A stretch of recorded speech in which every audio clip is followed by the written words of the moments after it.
Okay. Are we streaming? Almost. Ooh. Yes, we are now live. Yes. Zoom in. That's Okay. okay. You didn't intend to do that? Okay. All right, we'll call to order this meeting of the Finance and Personnel Committee. It's a budget meeting. Bill, would you please do the roll call? And I roll. Here. Lorman. Here. And Jackson is anticipated. Okay. To be I joining just shortly. heard a door.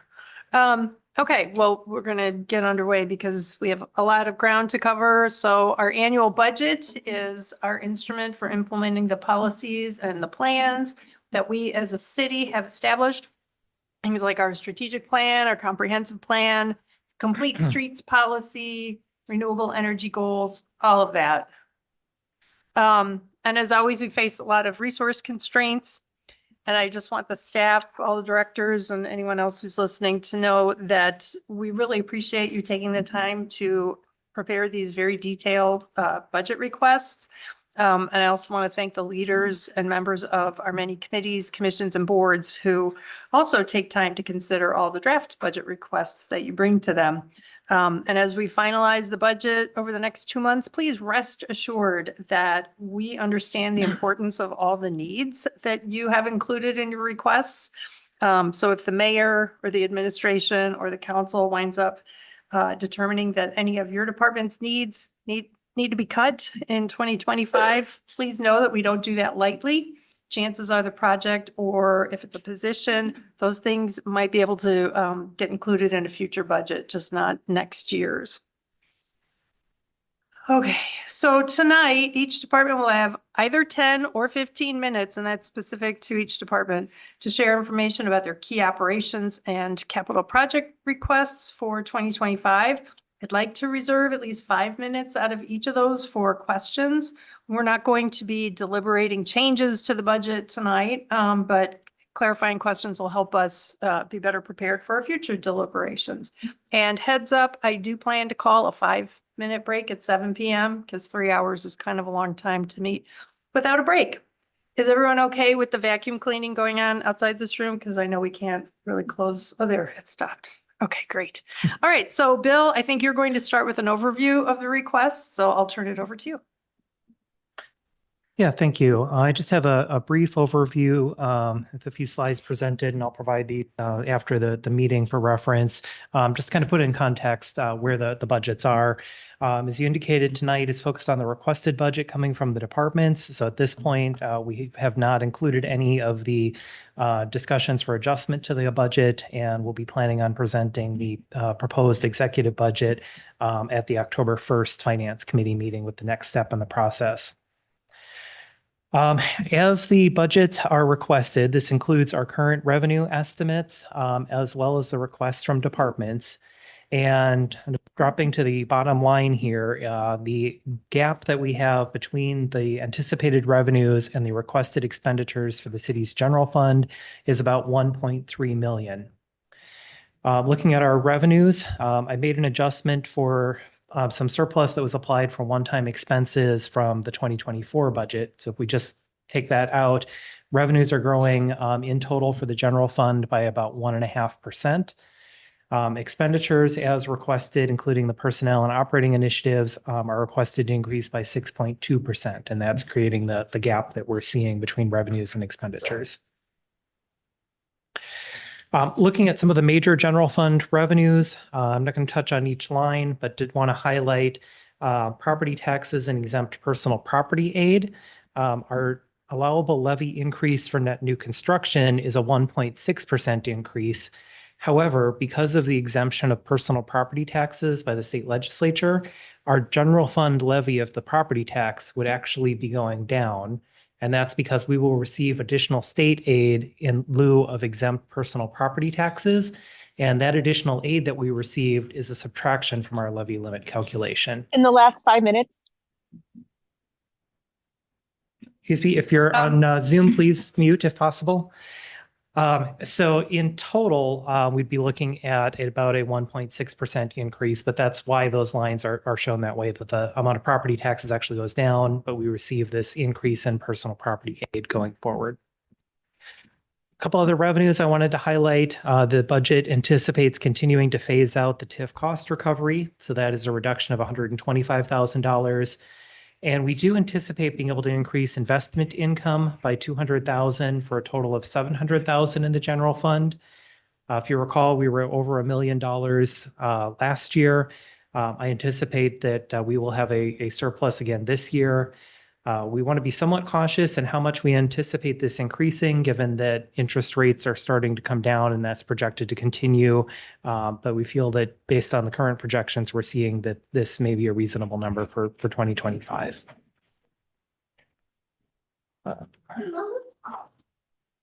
Moving forward to personnel costs, and a large portion of the requested budget is in personnel.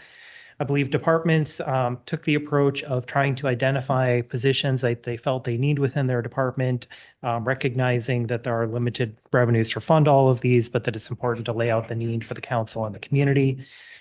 This list before you is the general fund funded portion of the positions, which represents 8.6 full-time equivalent positions, about $845,000. In addition to this list, there are requests in other funds, most notably our stormwater utility. That has a total of 1.8 in new positions, plus an allocation from public works staff for a total of about 3.6 in funded full-time equivalent position costs. We also have a position in our utility department and half of a position in the CDA for a total of just under 14 full-time equivalent positions citywide. This next slide walks through some of those different changes for the public works and stormwater. We may refer back to this when we get to those departments, and I'll provide this just for reference, kind of showing by position how those would be allocated between the general fund and the stormwater utility. In total, it's a request of 4 full-time positions, which would be split between public works and stormwater. We also have our capital budget information, and departments will be touching on some of the highlights for their capital projects. For context, I wanted to provide this slide showing that over the past 6 years, the city's general capital borrowing has been about $4 million. And based on that $4 million, we are projecting that our debt service levy and mill rate would be increasing incrementally until 2027. At that point, there is a drop off in both of those, which represents additional capacity that we would have available to either fund additional projects or potentially doing something with the facility projects. Oops. Go back. For the capital requests, we have a total of $23 million in capital requests for all of the city's funds. That includes $7.7 million in general capital borrowing, and that is broken down by the different areas as shown here. And kind of just an overview of where we are in the process. Tonight, we're doing the department budget presentations. We're planning on the next 2 regular finance committee meetings on October 1st and 15th to be reviewing the proposed executive budget, beginning finance and personnel committee budget deliberations and preparing recommendations. We had in the original schedule the November 5th council meeting to begin council discussions on the budget. I think we will look at some options for that date, given that that is election date. So more to come on that. And then our target would be November 19th for adoption of the budget and approval of the property tax levy. And we can schedule additional meetings as needed within there. So with that, I will stop the overview. And the first department that we have on the schedule is the senior center.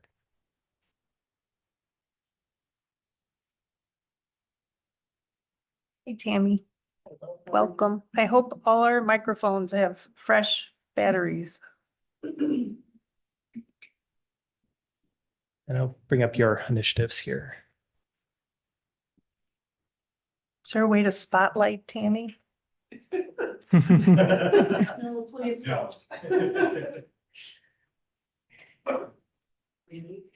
Yep. I just want to talk a little bit tonight about some of our significant issues here that I outlined for 2024. We are still assessing an item that was approved in the 2024 budget, and that was leaks in the roof and the flashing as you come into the building up the ramp on Hubbard Avenue side. It was determined, although this was approved to be repaired in the 2024 budget, it was determined that the leak is not coming from the roof, it's actually coming from the glass block. And I think Jim will probably talk a little bit about that. So it no longer met the parameters from which it was approved for 2024. Anytime we get a significant rainstorm, we wind up with that water pooling in the basement. And I know we've talked about that previously. Also, Jim Solander will probably be talking about that furnace replacement program that we started a few years ago. I believe now we have replaced 6 of those furnaces. There are a total of 10 in the senior center building, and all of them are well over 20 years old. And I think he's going to talk about that. So we have 4 of those left to replace in 2024. We've talked previously as well about difficult and complicated cases in the case management area. This has improved. You might recall last year, we did ask Dane County for some additional funds in case management, and we were awarded those funds. So it has allowed us to at least get caught back up from some of the wait list assessments that we needed to get caught up on. But we are still seeing a lot of mental health issues. And we worked through some very complex cases this year, and are still working through some of those. The nutrition program has seen steady growth in 2024. Some of those I think are related to Dane County making a change in the caterer. And also we've had more people, I think, taking advantage of the lunch program, certainly because food costs and inflation have certainly gone up, and they can still get a very affordable meal at the senior center. If there's over 60, it is on the donation basis. We also currently, more and more, we are having waiting lists for our programs due to lack of space. I wanted to make a note in there. Sometimes we have as many people signed up. We have just as many people on the waiting list waiting to get into the program because we don't have the space to safely put that many people in a room. We were very fortunate this year that the CDA, the Community Development Authority, allowed us to utilize some very small spaces over in the old Edward Jones space, and that's helped us a little bit. We've been able to move some of our private groups in there, smaller groups that were taking up larger spaces downstairs. We also relocated our loan closet up there, which is much more convenient to the seniors coming in. If you have hip and leg problems, it's harder to walk downstairs than it is just to go right next door. So that has really been a blessing for us. So for our budget for 2025, we're requesting some additional funding in 3 areas. Well, actually 4, we'll talk about the county budget as well. We'd like to increase our postage budget by $1,000 because we're getting more and more requests for newsletters. And it's harder to meet that budget wise. We also would like to increase our volunteer expense budget. We do right now have 168 active volunteers, and we would like to be able to properly honor them. And we had a real difficult time doing that last year because, as you know, food costs went through the roof. So we do an annual dinner for them. And then we've started doing kind of a special event at the 6-month mark as well to honor all of those folks who put in the hours of the center. And also we increased some expenditures for classes, but that'll be offset by revenues that we bring in for classes. There also was a small cut in the county budget. Although the county budget is still pending, so this could change. I think we were looking at a $4,000 total reduction there. Although we gained some money last year, we lost a little bit of money this year. The biggest part of that was nutrition funding from the Older Americans Act on the county side. And of course, the Older Americans Act is still pending approval yet too, I believe. Any questions? Thanks, Tammy. Yes, I have one question just to clarify. So you said that the county aid may go down around $4,000. Yes. Does that mean that the $4,639 addition under revenues is not likely to materialize? Or? It doesn't mean that, well, we don't see any revenue from the county money. Any revenue that we bring in for the dining site has to go back to the county. Because it's federal money. So there's not an actual revenue, but I think Bill has put the county down under revenue in the budget. Right? So. Yeah, that's correct. And for this line item, we did list the base as the original 2024 budget. As you'll see, the projection in 2024 is 135,286, which is higher than the original budget. So the number that I had included was a estimate of 133,068, which would be down a little from what we're projecting this year, but higher than the original 2024 budget. And if we get updated information, we'll update that in the next step in the process.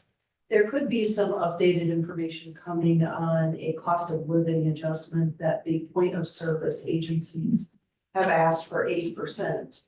But I've not heard yet what the county response to that could possibly be. So we may make that back up again. Okay.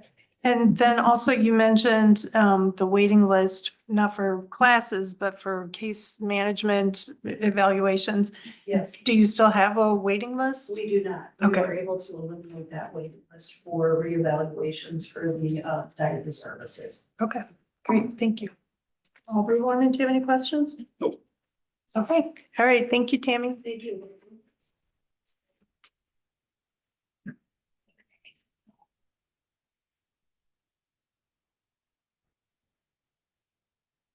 Next up is Jeremy. Talking about the golf course, and the pages are 189 for operating and 90 for capital. Welcome, Jeremy. Hi. Thanks for having me. Excited to be here. So I think ultimately what we always look to do is we look to take care of all operating and capital expenditures through fee users on an annual basis. This is no different for next year. We're pretty excited about the fact that it's the hopeful final payment to district number 3, which is good after years of financial uncertainty. We're very excited about that hopeful goal. Some challenges. We have 125 some staff members, so it's a big operation. We do quite a bit of rounds. It's one of probably the highest volume golf courses in the state of Wisconsin. So there's always a challenge of trying to balance the needs of the many golfers that are throughout the whole area, not just the city of Middleton, but mainly around the Dane County area. And then obviously the needs of our staff. We've got to try to figure out a better life balance for them to get them consecutive days off. In the heat of the battle in the summertime, as opposed to there's some staff members that go almost 2 weeks without a day off. So those are some things I want to address. That's top of mind for me. And then other than that, is we're looking to the future of trying to get more in line with the city's plan in terms of sustainability. Looking at options for do we change out our gas powered cart fleet to an EV cart fleet. These are all things that we're taking into consideration, which hopefully you notice in the capital expenditures in 2026. Again, not saying that it's the right move or not the right move, but we're starting to plan for it, which is exciting. And then of course it includes solar options and other things that the city has been hoping that we would do. We've been financially constrained for the last few years. So, other than that, operating is basically based on a cost of goods sold. a lot of it, right, golfer demand. So if you have any questions about their operating expenditures, I'm happy to address them. And then certainly I can go over any capital questions as well. I don't have any questions about operating. Do you? Alderwoman? Okay, why don't we dive into the capital ones? Sure.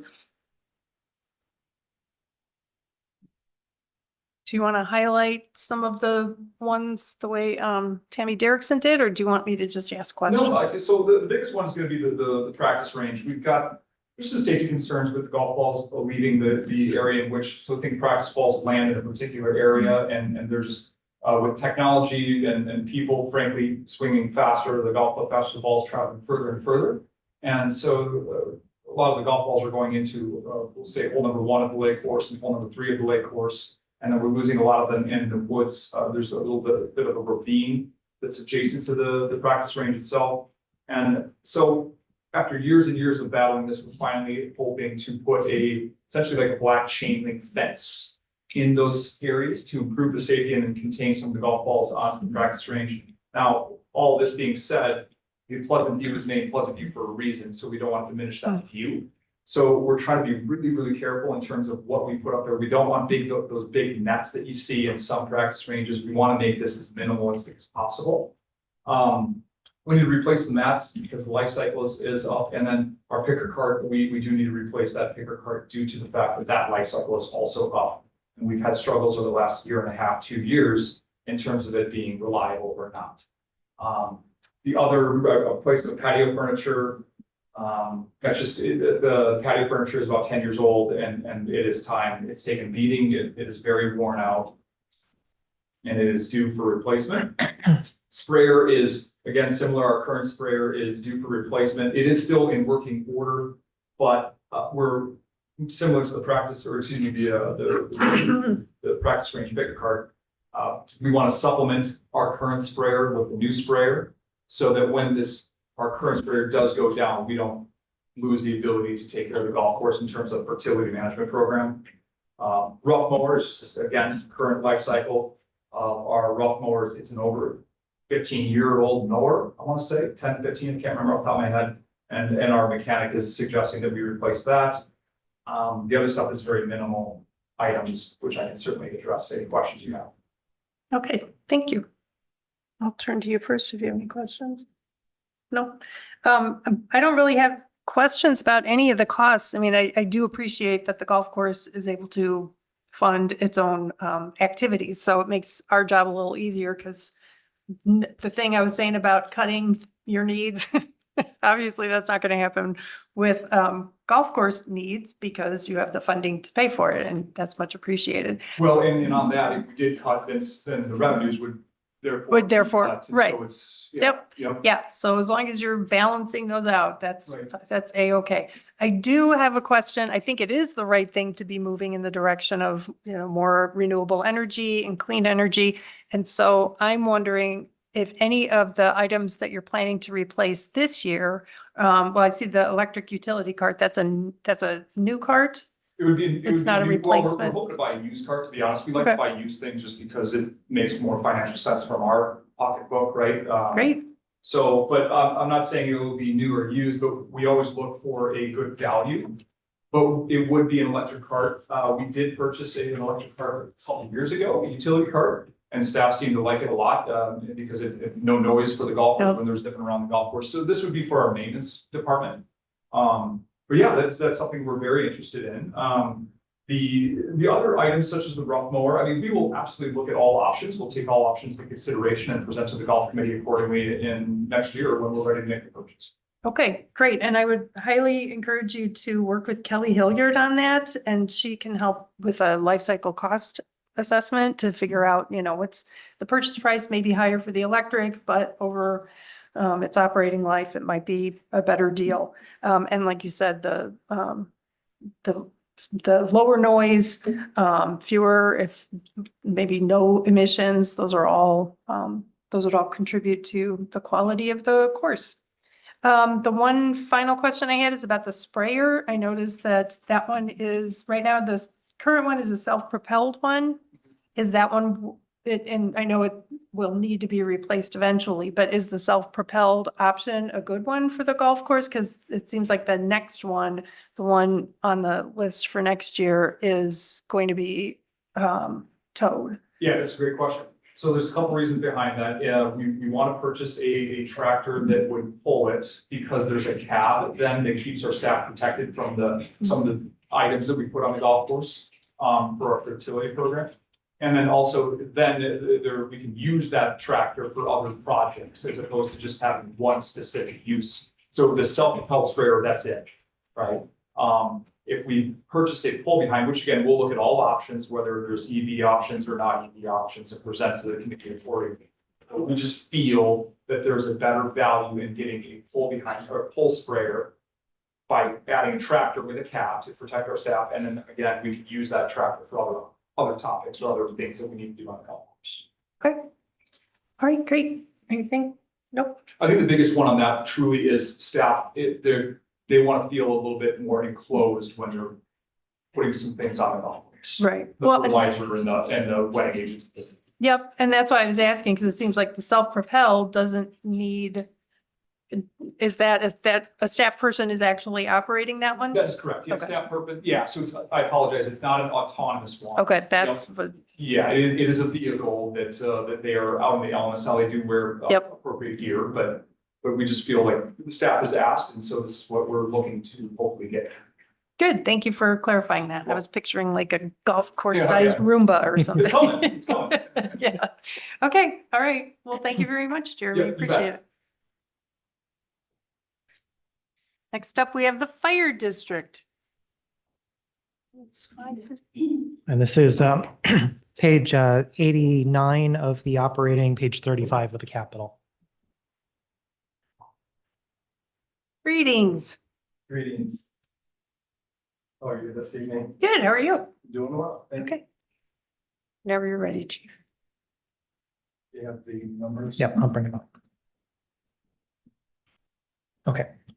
So first thing I want to point out, like we do every year, is because you are part of Middleton Fire District, along with the town of Westport, Springfield, and the town of Middleton, you pay based off of equalized property value, and that fluctuates every year, and it's numbers that are provided to us by Bill around this time of year, where we stand and what those numbers fluctuations would be. So in 2025, there will be approximately a 0.5% difference. So on page 6, you're going from 63.48% to 63.88. So 0.41%.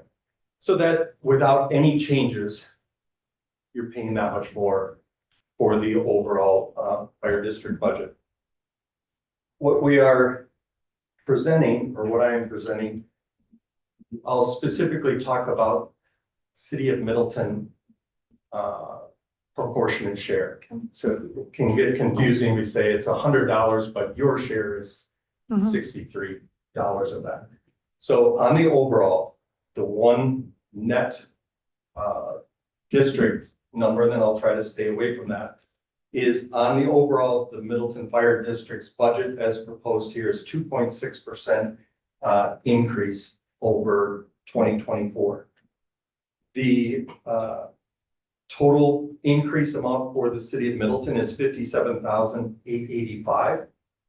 Then we have an increase in income coming in of approximately $18,000, which reduces the net increase asked this year for 2025 of $39,177. The line categories that those adjustments are in wage, quarterly stipends, computer software and support, communications, uniform and equipment maintenance, insurance, and data processing.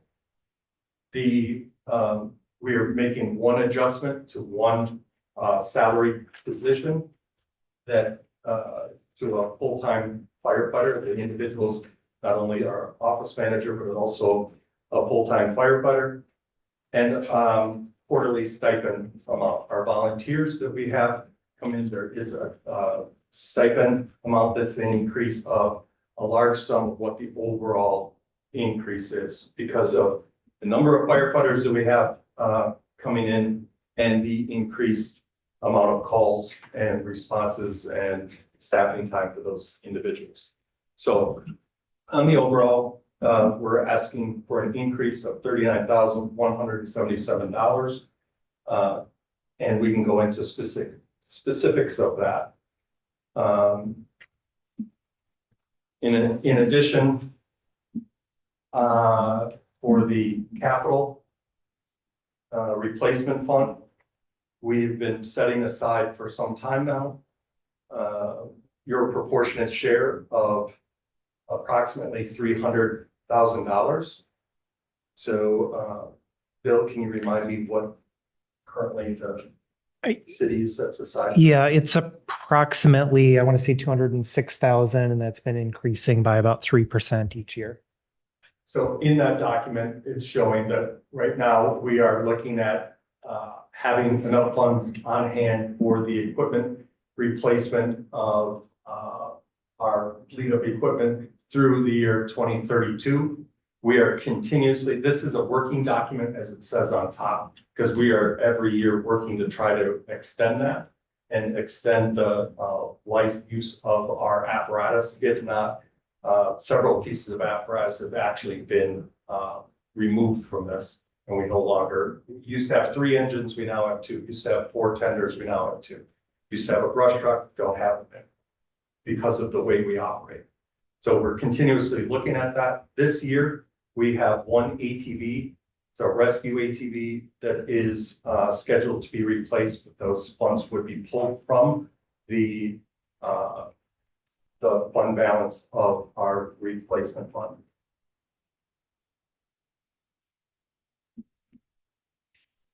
Can I ask on this page, so the numbers in the green at the bottom, Yes, so City of Middleton, about 1.56 million, is that the cumulative balance of what we have contributed, the 200 and some thousand?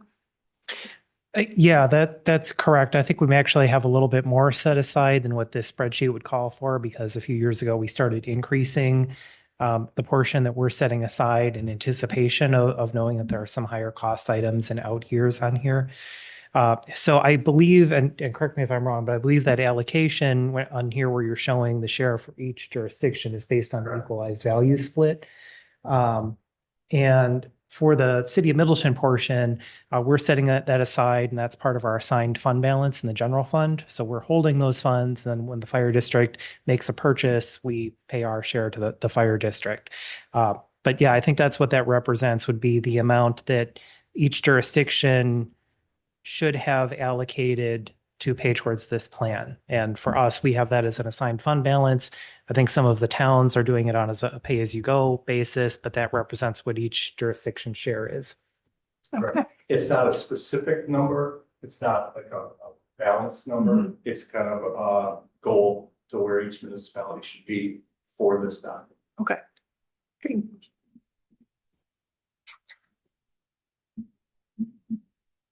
Is there any specific questions that you'd like me to address? Norman? No? I don't have any specific questions either. So thank you very much for presenting this information, and have a good night. All right, thank you very much. Thanks. All right, next up, we have Drew on Zoom. Hi, Drew. You can start whenever you're ready. Sounds good. Can everybody hear me okay? Maybe a little louder. A little louder? All right. I will try to be loud. Well, or we can try to be extra quiet in here. Sounds good. Real quick, just like to present the capital and operating budget proposals for the IT department. Bill, do we want to start with the capital first? Yeah, we can do that. We'll bring that up. That's page 107, the capital initiatives. So the IT department has 2 capital proposals for the 2025 budget, our computer replacement plan and our city hall / library firewall replacement. Both of them are very straightforward. We currently have a computer replacement plan that replaces laptops, toughbooks, and the desktop computers on a 4-year rotation. This is the standard request. We have not increased this at all, and we're just looking at trying to do our normal rotation of computer equipment for that.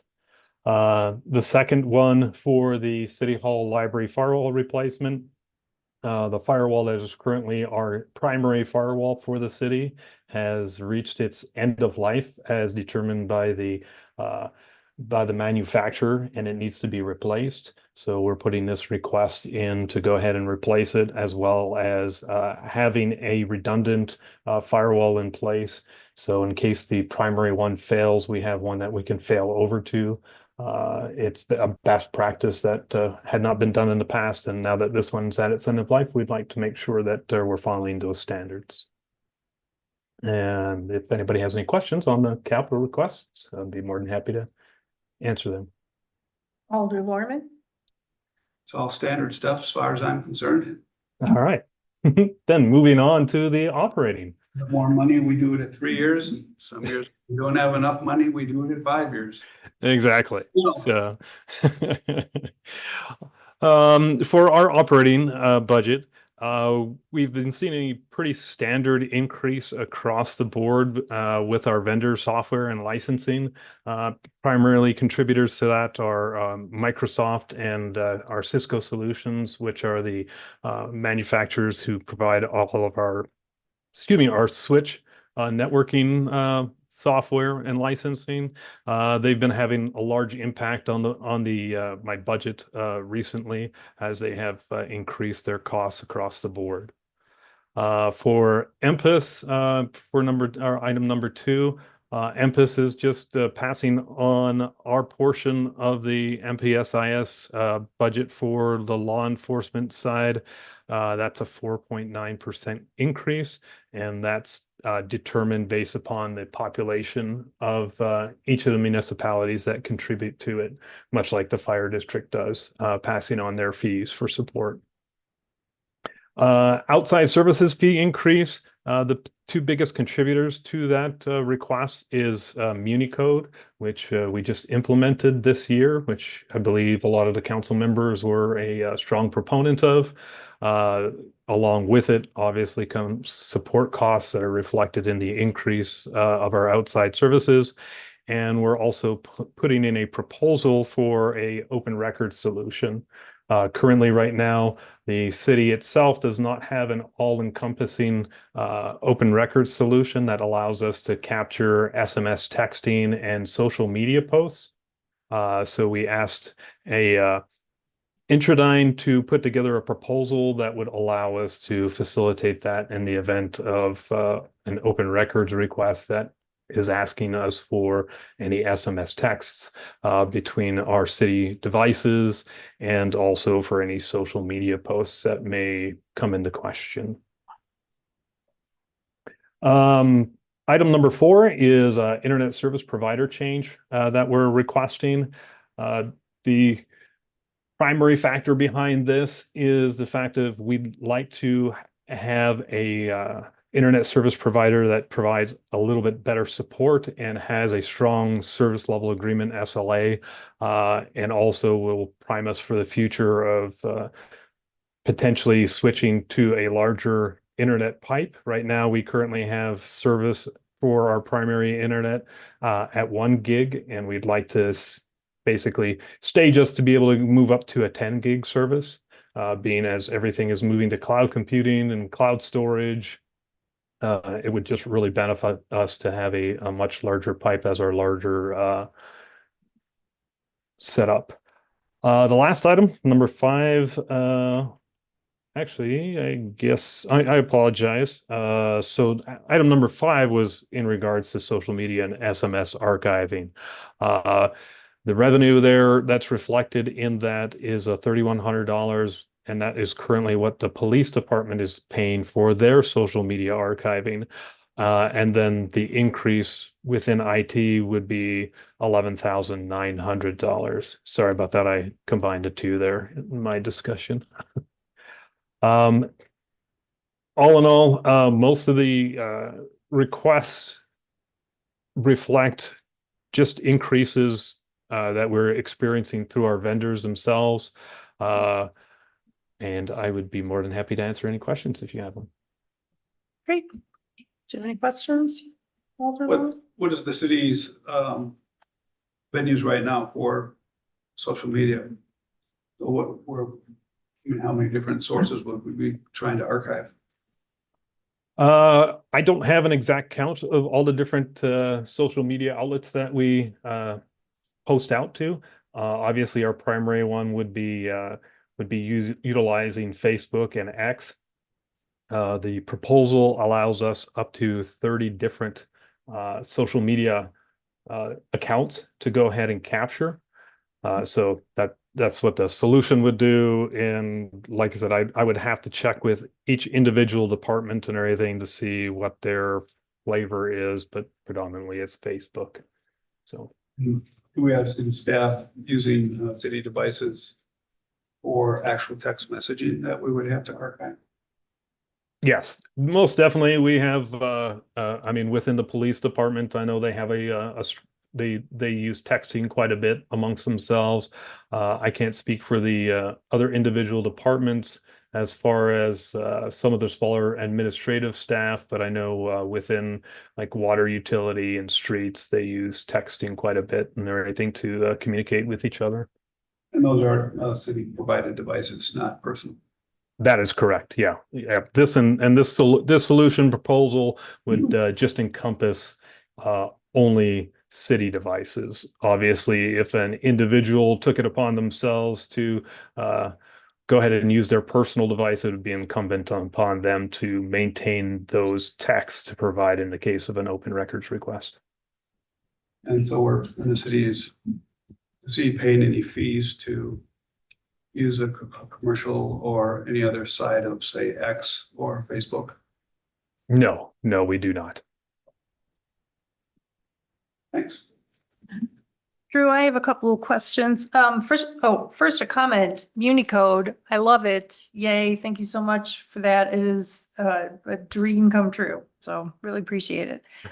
Second, this is a 2026 request, but I noticed the Mock/Taylor Park firewall replacement.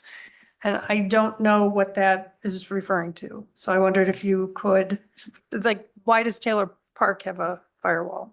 Right. So all of our parks that have security systems attached to them, they also have an internet service that allows us to connect through a private VPN, virtual private network, back to the city. And this allows us to give a live feed to law enforcement for looking at those parks. So because we have that connection to the internet, we need a firewall to keep all the bad guys out. Okay, and is that it's showing 50,000 on the screen, but if you scroll down, it says 30, and I'm just curious, is it an actual $50,000 cost? Is it different than the City Hall one and library? Correct. So they'll be depending on, and we have not had this spec'd yet. We're just going off of past replacement costs. But dependent on how robust a solution that we need in place and the fees associated with it and everything, is just acting as a placeholder right now. But I would say that the $30,000 placeholder is an accurate representation of it. Okay, great. Thank you. That's all I had. And we have no more questions. So thanks, Drew. Thank you. Next up, we have planning and CDA. Actually, I think we have building inspection. Oh, we have building inspection. That one's not showing up in my list. Sorry about that, Jim. You can come on up. That starts on page 76 for operating. Okay.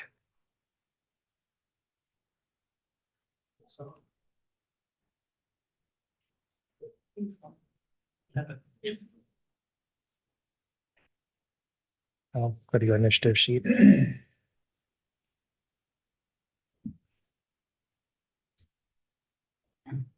So initiative one was, to take our part-time code enforcement officer and go to a full-time position. He's currently 20 hours a week, no benefits, and we have been unable to keep anybody in that position long-term for over a year now. We continue to get increased calls for that position. We can't answer the calls from the community because we don't have staff. And it's because it's a half-time position. So I think if we go full-time with that, we'd be able to better serve the community with the issues that we've been getting in. Our second one is just some general cost increases for our in-house supplies for plan review and materials. Just from what we've been seeing, what we're having to spend on materials and costs, it went up pretty negligible amounts, like $800 roughly. Yeah, I think it was like 3 individual line items that were a few Yes. hundred each. Because we break it down by building, plumbing, and electrical. And I looked at what we were buying for supplies. It's tools for the inspectors to have out there, plug checkers. They don't last forever. We gotta replace them. We bought some inspection cameras for them and some other items that we need to, so that we could do our inspections a little bit more efficiently.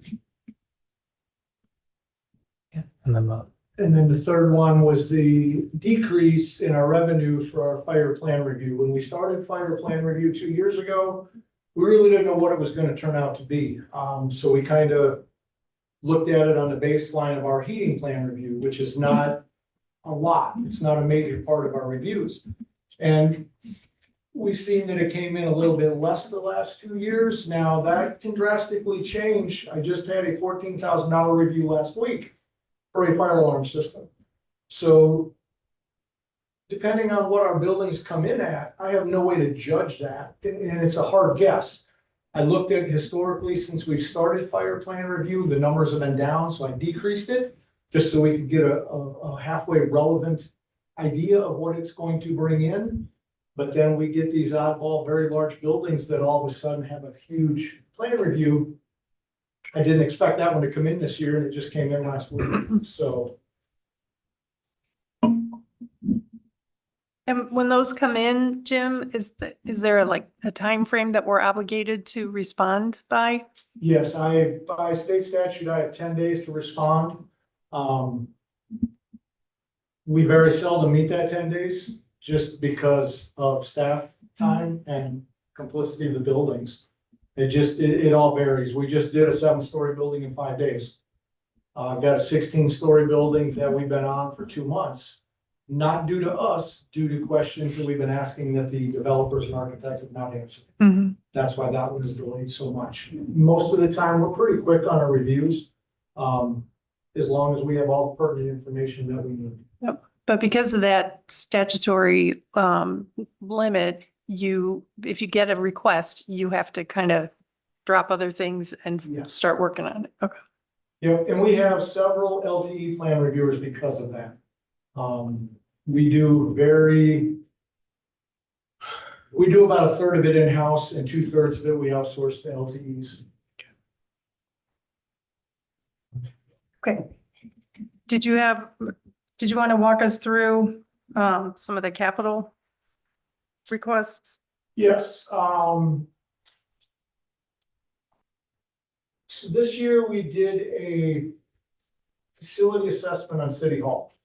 And that's a third-party company that came in and looked at all our mechanical systems in City Hall and gave us a very clear path and outlook of where we're at. It was very informative, it was very affordable.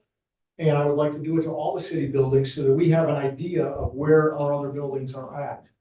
Because we really don't at this point. We have not had a very proactive preventative maintenance plan, if any at all, since I've been here in 5 years. We've been trying to get one off the ground. This is the closest we've ever been to having one in place, and then we just lost our facilities guy.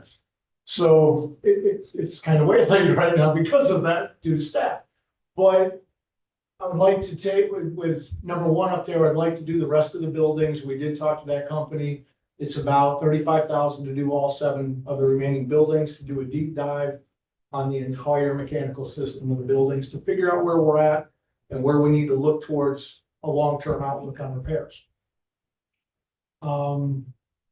Number two, we're actually gonna do this year. I find out after had our first meeting with Bill, so two is kind of off the table now. Number three, we ended up with another leak on the senior center. And it ended up, it's the exact same issue we had on the rear of the building last year that we fixed. The front of the building is in the exact same shape. It's the glass block that is 40+ years old and completely deteriorated away. So we did the back half of the building last year. We're looking at doing the front half of the building to keep that building dry and mildew and mold free this year. And Jim, sorry to interrupt, but on that one, so Tammy Derrickson mentioned that council had budgeted money to fix the roof, thinking the roof was the problem. For That's 2024? another area. Oh, That that's- we're still working on. That's the roof leak that's actually in the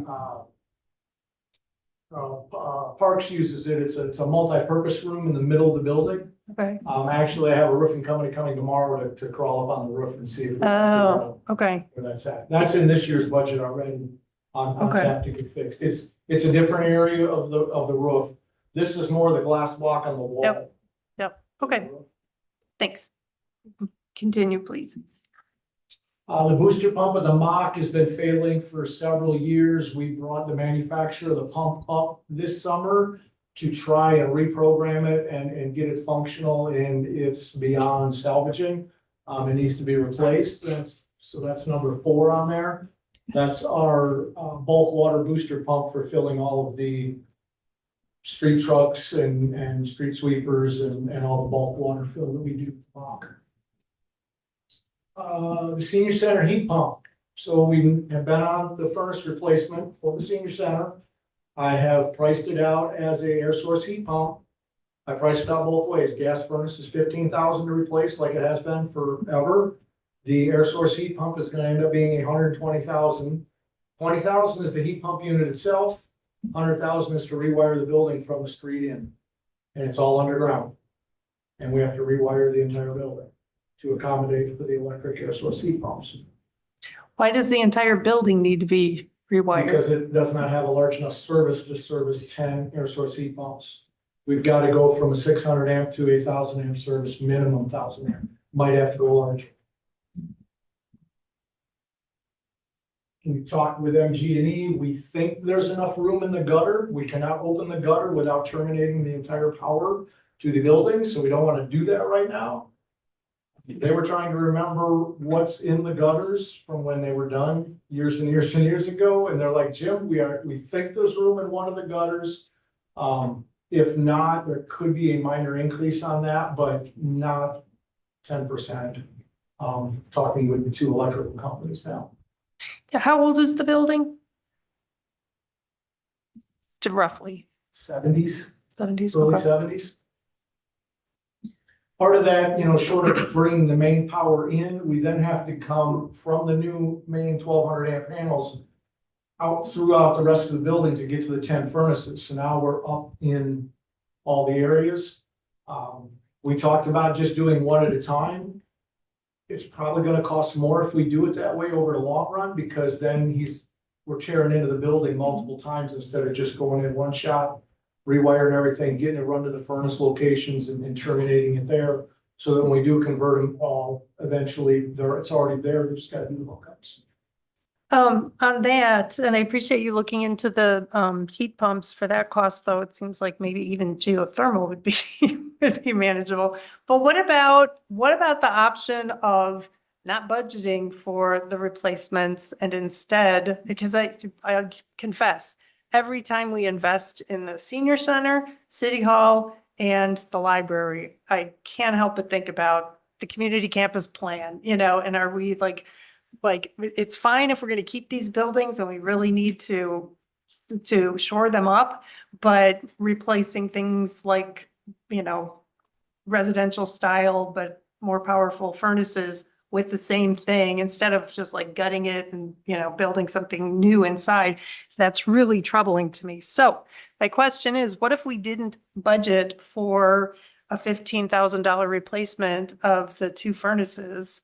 and instead had that available in our contingency, our general contingency for the year, so that if one of those 4 remaining units goes, you come to us and we can free up some of that contingency money. That's what we used to do, and the reason we started proactively replacing them is when they go out, historically, since I've been here, it's been the winter time. Yeah. Now we're talking emergency furnace replacement, because we gotta keep the senior center warm, it's our warming center. And then it costs, honestly, 20 to 22,000 to replace it with the emergency tack on that. We could do that, it's gonna be more than 15 for a furnace, then it's gonna be closer to 20 to 22 for an emergency replacement. Yeah. It's what it's been in the past anyway. Okay. We're just about done, I wanna say there's 3 furnaces left. I think 3 or Tammy's 4. said 4, Might I be think. 4. Yeah. And then they're all new. It should last for a while. Okay. Continuing on this list, I had a question about the police department locker room. Yes. And that is, so the proposal is to build 30 new lockers. Do you know how many are there already? I know they don't have enough currently because there's 4 officers that gave up their lockers for the new employees or new staff that is out there. Well, It almost doubles the size, okay, but that's simply because that's the room that's there. There's a storage room off the end of the locker room now. It was built originally to blow this non-load bearing wall out and extend the locker room when time was needed. So we just added the lockers to fill that room is basically all we're doing. That's okay. why it ended up being 30. It is a larger storage room. And will these all be for men? Yes, How many, is there a locker room for women? yes. That's a separate facility, okay. And they indicated they do not need any additional lockers in there right now. And on a scale of 1 to 10, with 10 being we needed it yesterday, where would you put this? I see the list here, but From what they have told me, they're out of capacity now. Like I say, there are 4 of the senior officers that do not have a locker in the locker room. So their sweaty gear hangs in their office. And like a couple of them have mentioned, when they go to take a shower, now they have to, track through the building from downstairs up to their office in a towel. From their end, that is one thing they wanted me to push hard on, was this locker room expansion, because they're out of room. They do not have room for any additional, or current staff, let alone any additional staff that might be coming in. okay. Okay, The police department fire alarm is on there. That's a very problematic alarm system. It faults out consistently. It's right in dispatch, so when it does fault out, it beeps 24 hours a day. They all know how to reset it so that it quits beeping. We've had several texts from the company that services it to our new fire alarm company that we've been working with, try to work on that panel. It's unfortunately probably past its lifetime on replacements, and if we upgrade it, it's gonna be a completely new panel to begin with. So we would like to completely replace the fire alarm system in PD. Duct detectors, devices, and the main panel itself. The mock fans, number 8. That's the giant, large circulation fans in the middle of the garage itself. There are, I believe, 2 of them, and they fault out again consistently. There are times when the fans do not operate at all. It's very intermittent. Again, it's just a piece of equipment that's been hanging up there for 12 years, running pretty much 24 hours a day, and they started to fail and wear out. And it requires new fans. It's just the motors are gone and everything else. The police department garage ramp is a seal coat, if I remember correctly. It's sealing the garage ramp to maintain the concrete so it doesn't deteriorate with salt and everything else. It needs to be resealed every couple of years. It's way past due to be resealed and taken care of. So we had that on the Yep. Resealing the ramp. Yep, reseal it. Should It's also a that, heated ramp, so we want to protect that concrete as much as we can on that ramp. should the resealing have been done in a prior year and it didn't get funded? I don't know Okay. I'd have to talk to PD. I don't know the Oh, last that's- time it was resealed. Okay. It has not been resealed since I've been, which is going on 5 years now. Okay. Where's the library exterior? Library exterior repairs, so we did a major brick repair on the library. And as we were doing that repair, they found some other not super significant damage, but there's other things that need to be addressed to prevent further damage down the road. It's basically the big lift is the expansion gaps. They are all compressing in, which is normal due to a masonry building, a brick building. The expansions will compress and eventually they start to hit each other and then the brick starts falling. We're at about 60% compression right now, so we don't have a lot more to go. No way to know if it's gonna last 2 years or 5 years. But they did mention, the mason mentioned that it's probably something we need to look at addressing. Recutting them, getting them back to the 1/2 inch, 3/8 of an inch, getting them caulked with good caulk. Hitting all the caulk on all the windows and the lintels, and getting the lintels painted was in that as well. We do have a leak up on the front of the building on the window that we have tried fixing for years, and it's probably in the flashing of the window itself. So we're hoping by recaulking all of the windows and professionally and not internal staff trying to hang off an extension ladder way up there doing it, that we can, keep the library leak free while we have it and keep the brick in decent shape. Okay. Did you have any questions?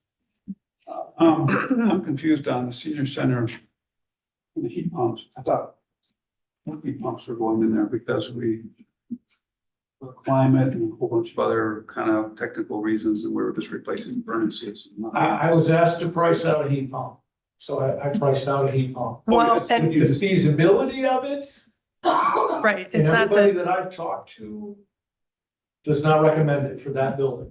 Yeah, I'm just thinking, yeah, the 120,000 is most of that, the It is the. lion's electric. share is the electrical.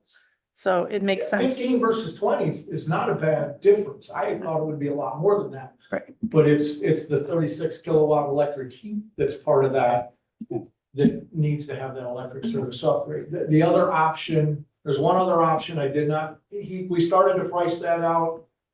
It's a gas backup. I was just thinking, how long, right, the whole community campus, what's the lifespan of these buildings, and then if we go with something like that, are we gonna actually see an energy savings that, we will make money back by saving, with heat pump, consuming less gas, just consuming less energy, so we see a return on our investment. Yeah, the return on that, be a tough Mhm. return to get. Okay.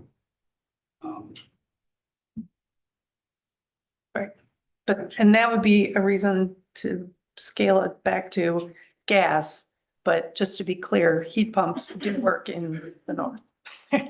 That's old technology. It's not good for cold climates like this, but I made it through the winter and now I'm making it through the summer with my new heat pump, so.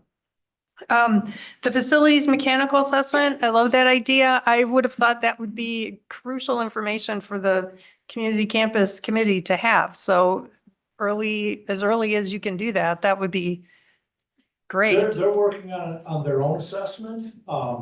We actually had a meeting a while back. And they're supposed to be coming out with their results. They're not, so this went in deep. They went and they look at the bearings, they look at the bushings. Jim, you got a bearing out on boiler number 2, it's starting to squeak. Probably look at getting that replaced in the next 2 years. I mean, they give me estimated value of life on the equipment. The assessment that the team is doing is not gonna go that deep.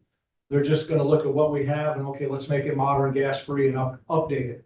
This is more what we have already in stock and what we're looking at in the next 4 to 5 years of repairs on them, Okay. or immediate repairs, depending on what it is. And that's good to know, because that information still would influence a decision as to should we stay in these buildings or should we build new? And so I would ask to try to get that physical, mechanical, or the facilities mechanical assessments done as early in 2025 as possible. If not, do it in 2024, if funding might be left over from something. Just a thought. But that's all I had, and I know we're past our time for building and inspection. So if you don't have any other questions, Alderman Lorman, okay, thanks, Thank Jim. I have a question for Bill. Yeah. And we don't have to go into it now, but why are so many things in building inspection and facilities and not, like, how do you decide whether to put a library, the work on the library in building inspection and facilities versus library? And Jim's raising his. I can answer. Real quick. So that was a discussion that myself and Brian Gatto had with facilities. Are we gonna do the heavy lift on the capital budget projects, or from a construction standpoint, a bidding standpoint, are we gonna let the building managers do it? And we figured with a full-time facilities, which is what this, and we actually interviewed, we're making the offer tomorrow. This position, that's what they're kind of designed to do. Keep an eye on the building, make sure they're operating efficiently to their extent, keep an eye on all the maintenance, the projects, and bid them. So we kind of kept it under facility, but it falls under building inspection. Okay, great, thank you. That explains a lot. Okay, next up, we have Jocelyn doing the library. And this is, I have page 168 in operating and 114 in capital. All right, good evening. Good Thank you so evening. much. We'll start off with, looks like the operating. We can do capital if you'd like. Either one. No, we can start with operating. Okay. So our cross-county, Dane County, and all of our intergovernmental funding sources are remaining fairly strong. But Bill and I are working closely with the Dane County Library Director, Tracy Harold, to try to project out what this is going to look like in terms of the Dane County reimbursement into the future as we look at the equalized valuation of Middleton through that. So we are looking at a $2,720,618 revenue, or I'm sorry, budget for total for 2025. And this would be, let's see, the 35,186 is what is increasing from previous years. So this is the first time in the history of the library that we've had over $1 million in revenue from Dane County. And this is all due to the resolution that council signs remaining tax exempt and therefore distributing the minimum amount from the general fund. So that's where those 3 intergovernmental funds come from. So other than that, we're looking at a slight decrease in copies and fax because more people are using email and PDFs more and more. The fax machine is actually still in very high use, and that's starting to surpass copies of printouts. That's all I have for revenue. Are there any questions on the revenue one? Nope. It's okay. And then taking a real quick look at Do you wanna operating. Look at your initiatives or the big sheet? Initiatives are Okay. perfect. So the cost to maintain is $15,760. So in 1 year, that's how much all of our services, all of the resources that we pay for, any of the vendors that we work with that have contracts, like our cleaning company, that represents all of those things. So here's the list of our operating accounts that are changing. The 310 Link Services account is our membership with the South Central Library System. This is broken up into several different costs, including delivery, the ILS, which is the Library Online Catalog, a few other resources that SCLS provides. Because we've been able to maximize those services so well and only take advantage of what we're really truly using, more like an a la carte menu, we're actually able to save $2,095 moving forward. The rest is personnel related. So the first initiative was just a continuance of operations, and the second one is personnel adjustments.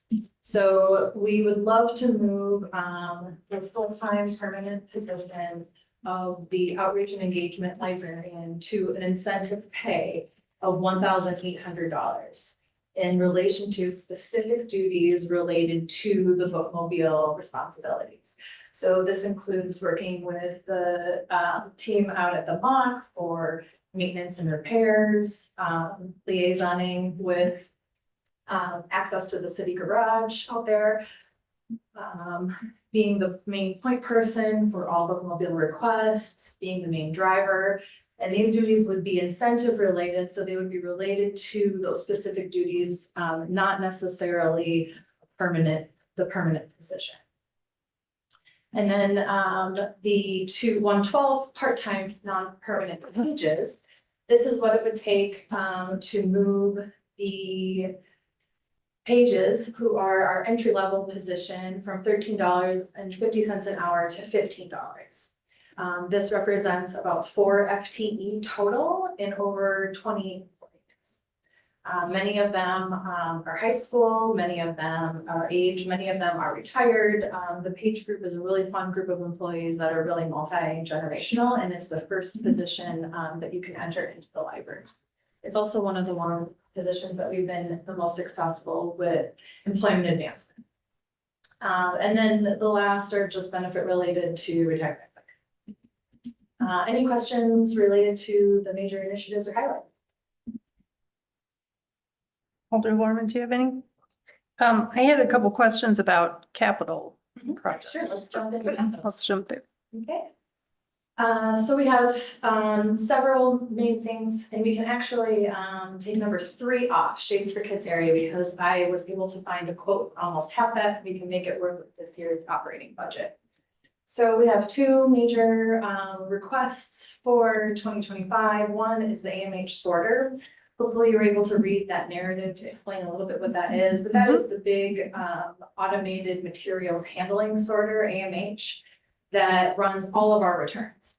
So when someone releases a library material into the induction point, it carries it down a conveyor belt where it automatically checks it back into the library off of the patron's account and sorts it into bins that automate the shelving process for us. So each bin, we build a cart off of that, and then those are the carts that get rolled back out onto the floor. So AMH really, really helps to make that streamlined, and it also represents 2.5 FTE in the Dane County formula. So within the formula, we're accounting for all of our automated materials sorters, because if those were to go down, we'd be looking at the cost of about 2.5 FTE, probably at the page rate.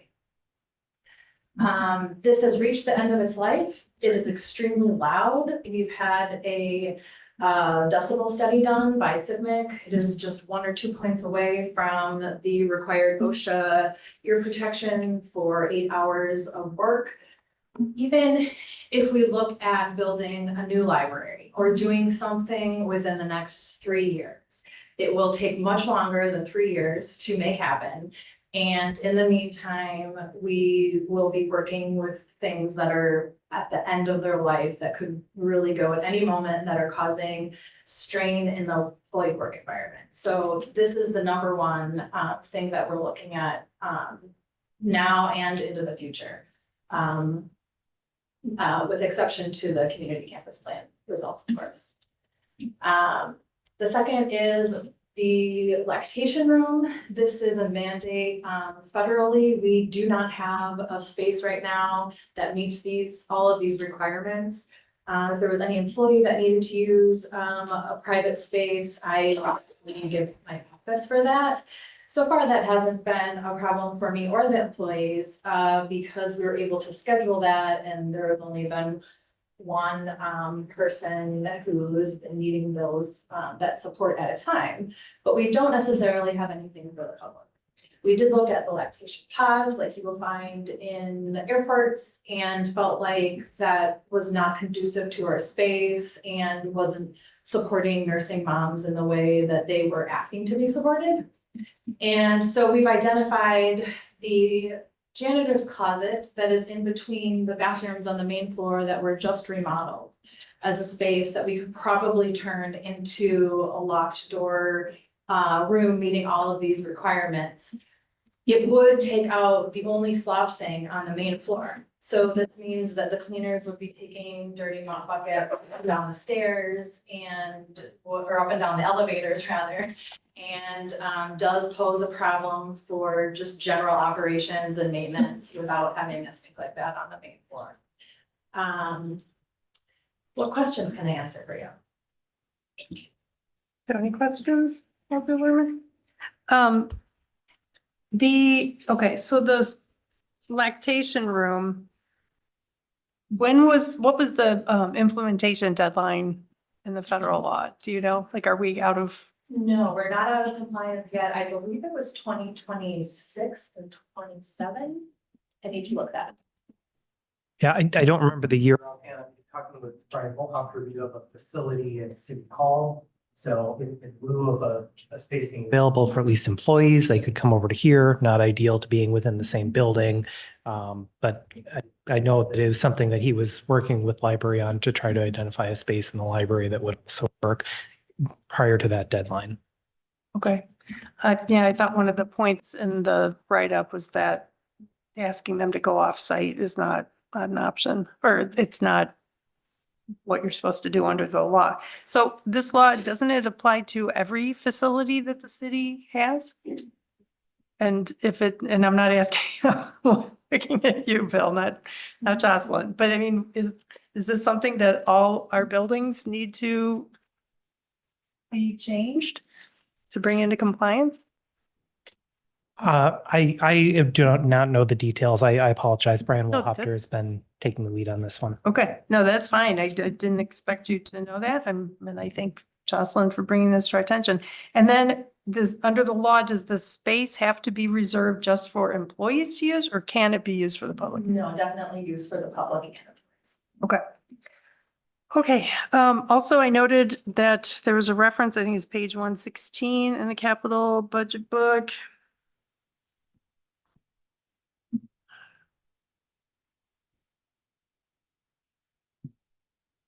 No, mine's not taking me there. This is for next year. It mentions ceiling tiles throughout the building and that some are moldy. Those seem like they should be replaced ASAP, not wait until 2026. So do we have money available to do that? Some of those have been replaced. Some of them are, I should say, not necessarily moldy, but extremely grimy, especially where the air vents are, similar to Yeah, right over here. We do have a small stash. We haven't been able to get those replaced yet because we're without any facility support right now. But we have those available, but it's not going to be enough. And if we're looking at one section, I'm trying to just look at the whole building as a whole. okay. Related to looking at the building as a whole, the lower level meeting room hallway flooring. Looks like it's a project split up over 2 years. Can it all be done in 2026 for $45,000? Again, I'm just looking for things that we could move to a future fiscal year. I wonder if that was, yeah, it looks like this is split between two or it should all be. Yeah. Yeah. That's fair. It should definitely all be done at the same time. Okay, and so that is not in our list for 25? No. That should all be 2026.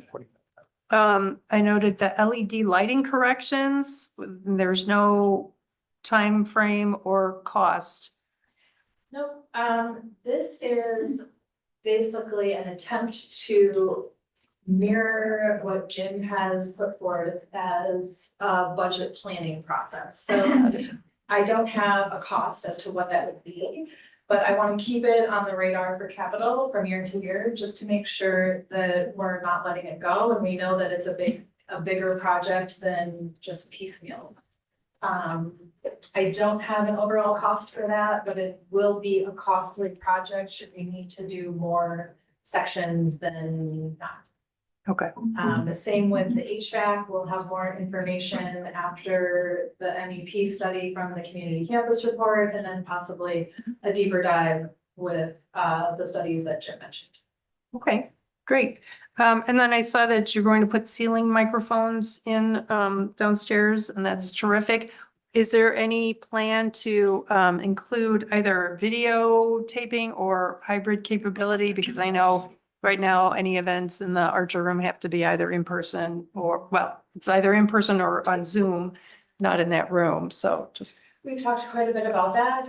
It does require a different level of technology infrastructure that we don't necessarily have right now. This is also something that, how much do we invest in the technology of the building, not knowing the long-term vision. okay, appreciate that. Okay, I don't have any further questions. Thank you very much. And we have time to fit in one more that will be planning and CDA, and then we'll take a short break. Thank you.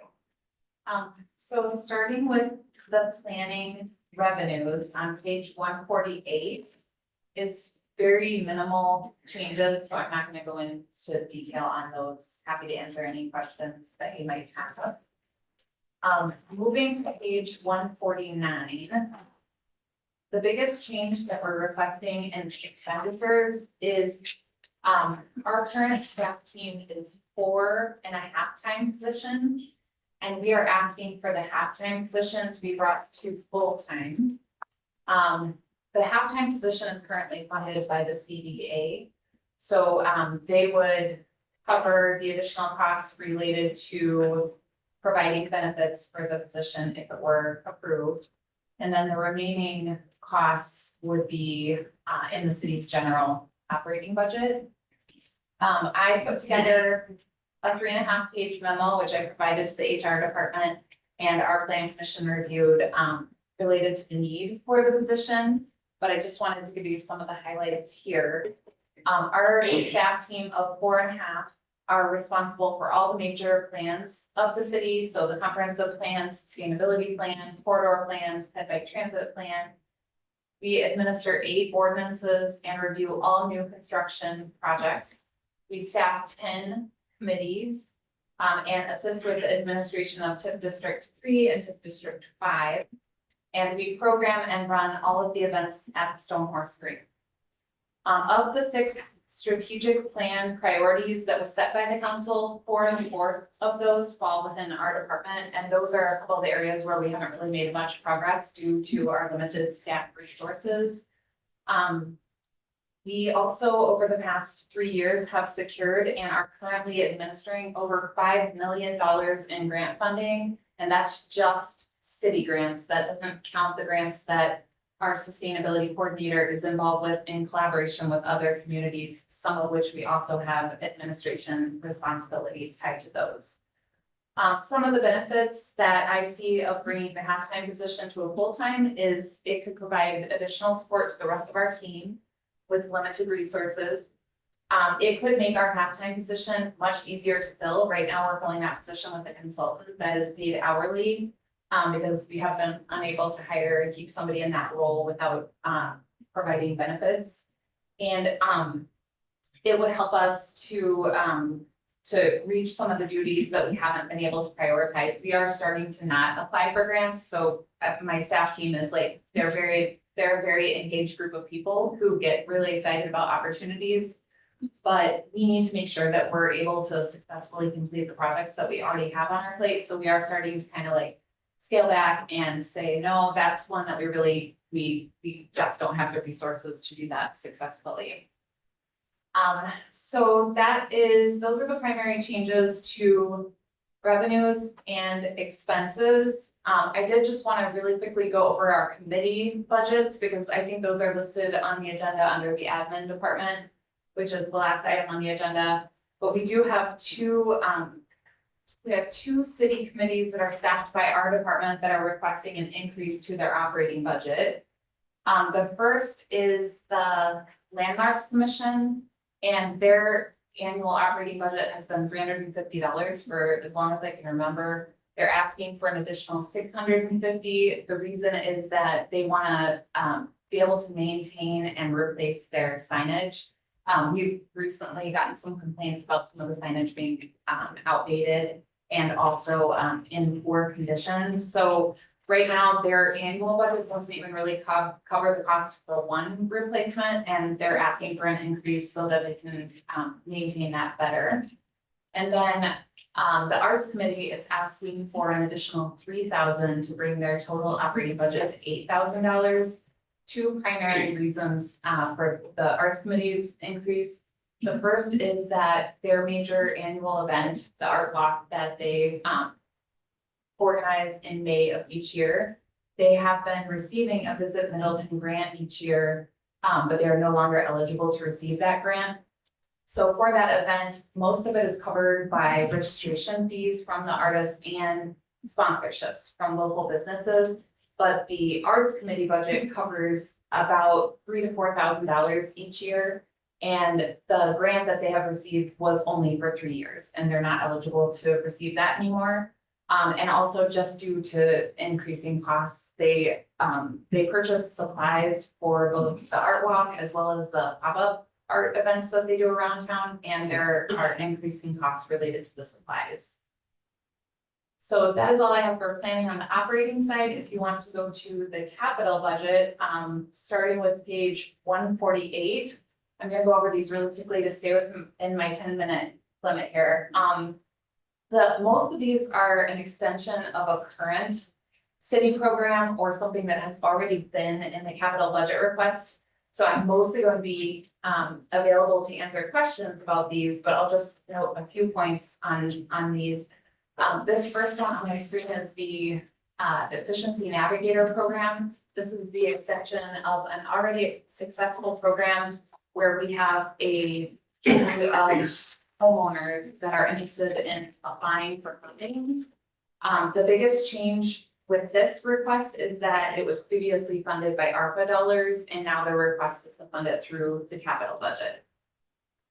The second item, which is the sustainable building guidelines, we are no longer requesting that. We were able to use a grant partnership program, and we've gotten authorization from the county that they will fund that under that grant. The third item is the Cayuga connector. This is a fully designed multi-use path. And this is the last year that we can fund construction of this using the TIP district number 3 before the end of the expenditure period. The fourth and fifth items, the Allen Boulevard path and the Lisa and Laura Lane streetscaping, those are carryovers, but because they're funded through the TID, they are presented as new capital budget requests. Item number 6 is the Century Avenue Road Diet Study. This is necessary for the county to consider allowing the city to restripe Century Avenue west of Branch Street for 1 lane in each direction, which would enable us to add a bike path. And then item number 7 is bus stop improvements phase 2. The council approved a budget resolution this year to amend the budget to enable our department to work on some improvements to bus stops to align with the Metro Transit redesign. And we have presented an Excel spreadsheet with a number of improvements that we wanted to make. We requested the funding for phase 1, which was approved, and now we're coming back with phase 2. One of the items that's included in phase 2 is larger concrete pads to accommodate the BRT system that is not expanded into Middleton, but some BRT buses are riding Middleton routes now. And because of the length of the bus, we need a longer boarding surface for those buses. And the remaining items are all 2026 and future years. So I won't go over those in detail, but I'm happy to answer any questions you have about planning, operating, or capital. Alderman Borman, any questions? Not at this time. Okay, Abby, I have a few questions. So the Energy Navigator project, I'm a big supporter of that, but I recognize we need to cut a lot from the requests. How much funding will the $150,000 leverage? There's a mention of that. That is a great question. So Kelly put together a slide that she's provided to me, and she is showing that $150,000 in capital funds could leverage, pretty substantial additional funding. She has listed a $20,000 energy future grant, 10 to 15,000 in philanthropy through, the organization, the 501c3 organization that manages the program on the city's behalf. And 1,500 to 10,000 per unit from homes through the IRA. She's listed other potential sources like a 30% tax credit for solar, focus on energy incentives that could average over 1,200 per unit, cost savings for the individual homeowners, et cetera. And because I am not an expert in this program, she also offered to provide a presentation to the council at one of your upcoming meetings that would also highlight some of the case studies for the projects in Middleton that we've already completed. Okay, great. Thank you for that. That's all I had for now. Okay, moving on to the CDA, which is page 178 of the budget book. For the CDA, I submitted their budget request prior to CDA having a chance to review it. So they had a meeting on September 12th and were able to review the budget request, and there's a significant change that I want to primarily focus my remarks on here, which is on the revenue side. The CDA has been receiving an annual transfer in from TID number 3. It was 120,000 in 2023. It increased to 140,000 in 2024. One of the things we've talked about over the years is, you know, what happens at the end of the TID expenditure period in September of 2025, and how will the CDA continue to cover its expenses at the end of that period. And there could be a period of around 5 years is what we think between TID 3 closing and when there may be a new TID district that would cover the downtown. And it's not that the downtown, we know for certain that there would be a TID that would cover the downtown, but in Middleton's history using TID, we have always had an active TID that covers downtown Middleton, just so we can continue to reinvest in the downtown area. So the CDA reviewed their expenses that they're projecting over the next 5 years, and they are requesting a payment of $700,000 from TIP District 3 prior to the closure.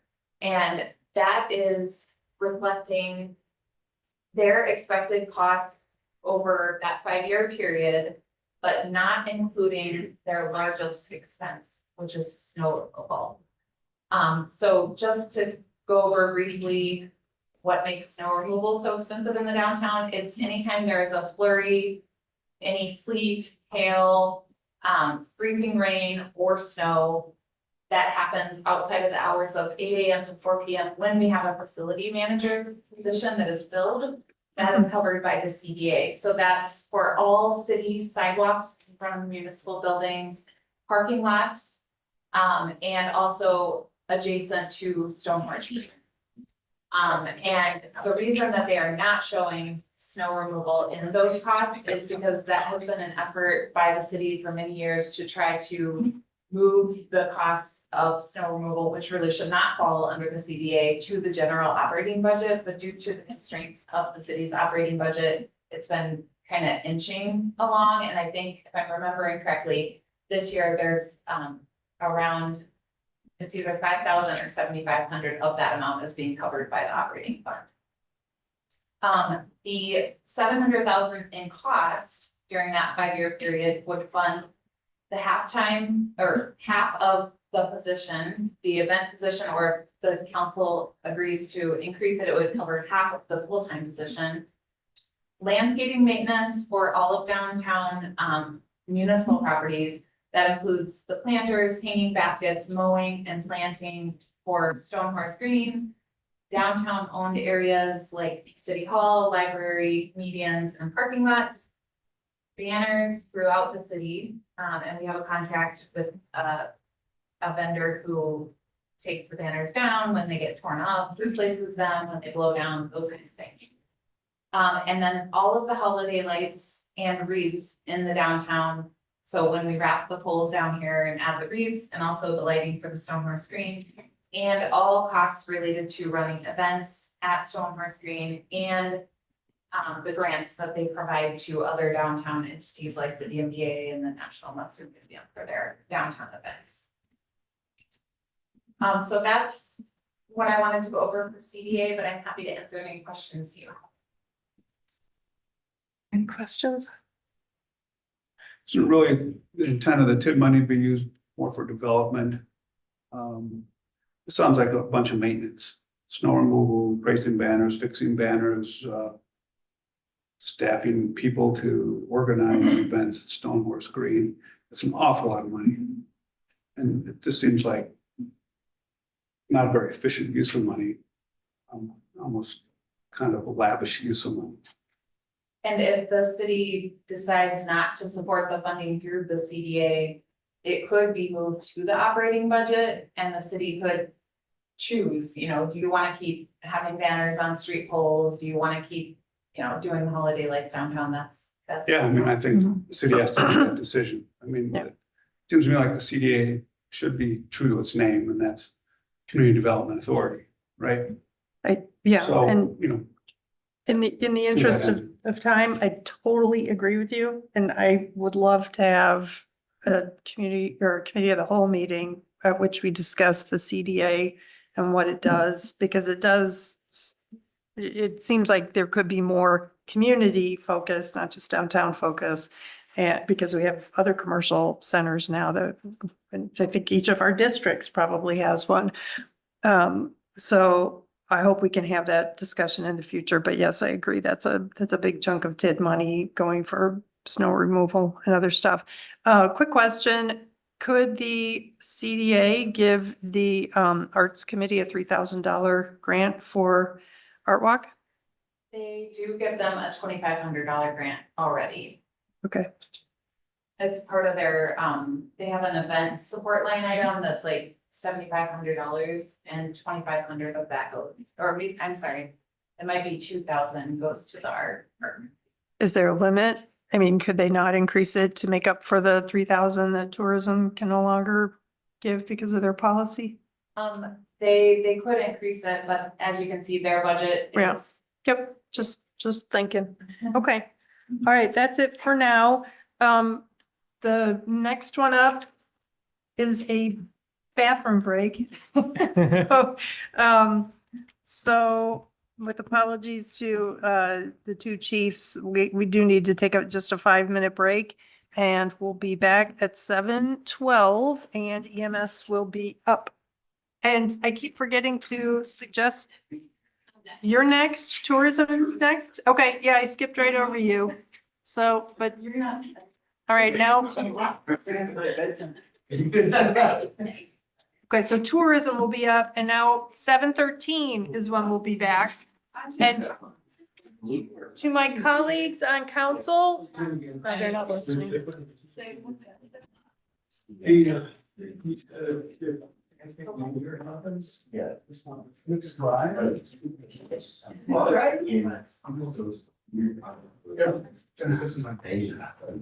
He was getting work. Came late today, put the TV belt in, so he had to leave.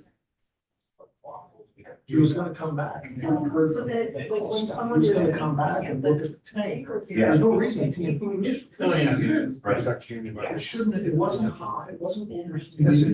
It shouldn't. So he thinks that. All the heavy lifting's done. Oh. You can just. So he was.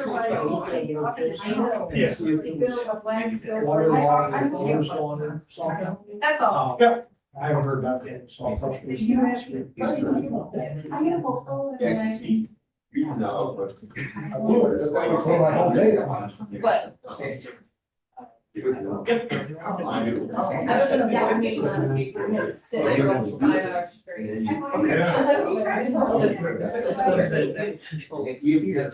That's half my day.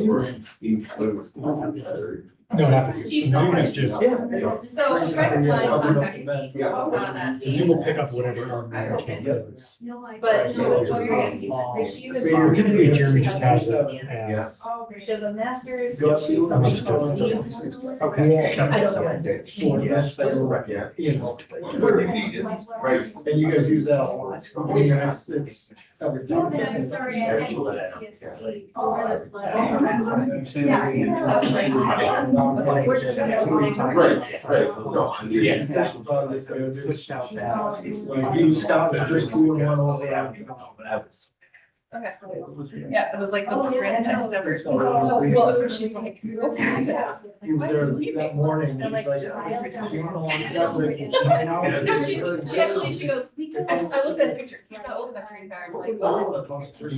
He said it's almost identical to this one. He said it was 1100. He said, you're not ready over here. So what are you gonna do? right, yeah. I'm like, exactly. I was kind of thinking. Yeah, yeah. So. Only one thing. Correct. The one we're up on the line, that's for. Right. Right. You know, and most students. It does, maybe it's a two chambers, water chambers. There's 3 cans. Yeah, you gotta do it before, so. Okay. You got the giant rock here. So you gotta have one. Here. Yep. So you have a job where it's 24 Yeah. hours. How they, discovered it? Okay. Oh, okay. When my dad retired, my mom made him, having some coffees like 3 years before. So. Oh, really? Well, I've already got the wedding, I got a group that in the house. I can take care of all that. I'm good with There that. you go.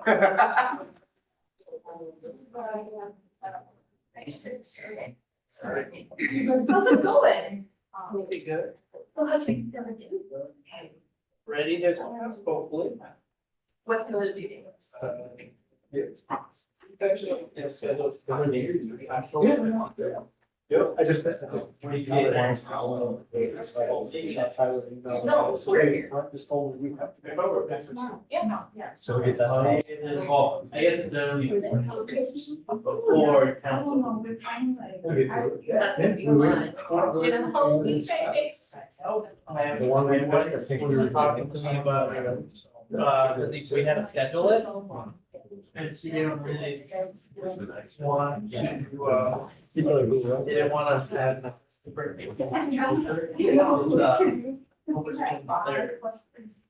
But my sister wanted it. You don't want to see it, make it seem like it's scary. Cause she preferred that big one. Which, they just totally wanted to. Yeah, exactly. But Would you like to sit at your seat so you can put your laptop on? I just saw your text and I just texted you back. Yeah. Close to missing, right? Just do it again. Yeah, it should be 3 of us. It's just those Those amigos. financiales. But yeah, did Randall leave? He was here for a while. I was just gonna say, if you want to sit at the table so you Oh, can thank have you the so table in much. front of I'm you. not sure I'll stay too much. That's why I didn't want to say anything during the meeting, in case you needed to exit. Yep. Okay, Little chilly. Yeah, it's. I know. I know, I had to see My this wife- first, and show up to this, and this and stuff. That one's. Ask Jim to. Yeah, my fingers are getting cold at work. I have to sit like this. Okay, well, it's 7:14, so you had to get back. Okay, thank you. Thank you. You don't have to take your shoe off? Okay, I'm banging the table. It's time to get back. It is 7:14. We're a minute over our 5-minute break, so we will go to Mari for tourism, and tourism is on pages 158 of operating and 193, I think. There is no capital. Nope. Yeah, okay. Very easy. So I'm just gonna quickly go through it so that you can ask questions, since not a terrible lot has changed. Overall, the entire budget request this year is only about, well, it's about 9% higher than last year because we're adding a special project, which is under the advertising line. And that was approved by the commission contingent on whether or not pitch comes through the contracts the way they want to. Otherwise, that money is, earmarked for that project. It won't be spent if the commission doesn't approve it, 2025. And that would be a collaboration with Discover Wisconsin, doing basically a TV spot in Middleton. The last one was done 10, 15 years ago. And we've been putting it on the back burner, partly because of funds and partly because we're waiting for Stonehurst Green to be fully finished. So going through just highlights.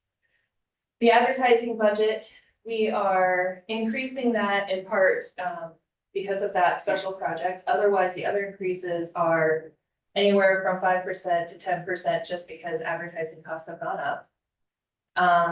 And we are actually taking down a couple of things like printing. Printing is going up a little bit, but website is going down a little bit, and so is the visitor guide cost. We just aren't printing as many. And the last couple of years, we've only printed 8,000, which from what I understand is the smallest amount printed amongst my peers. But we've gone to a postcard with a QR code, and we have a clickable and a downloadable PDF, and we just try to drive people to the digital. In part because we were just seeing way too much waste. When we put them out at a hotel and someone just grabs them because they want to, and then they toss it, kind of breaks our heart. Especially when it's not in the recycling bin. Like, it's right there. Building costs, we did add an extra 7,000 to that because I don't have a quote yet, but the patio in front is going to have to be dug up and reset. It has to be done every like 5-6 years or so because it just starts to wave. Basically, we've got some little pit holes that we have to fix. And then everything else is relatively the same, except of course wages have changed and destination Madison payments. Those are an estimate, which I based off of 2023. So those could go up and down depending on what our revenue is. Any questions? We're freezing up here. The only question I had, Mari, was what was the special project that you were thinking of? And you've already explained that, so. Okay. All right, that's it. Thank you. Thanks, guys. All right, now we go 7:18 to EMS.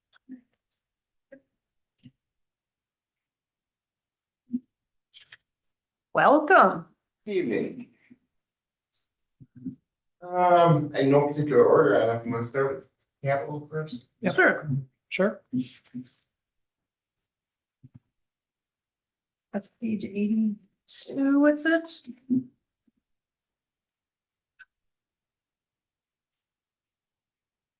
So really for 2025, there's only one project on the horizon, and this is kind of what I call a split project.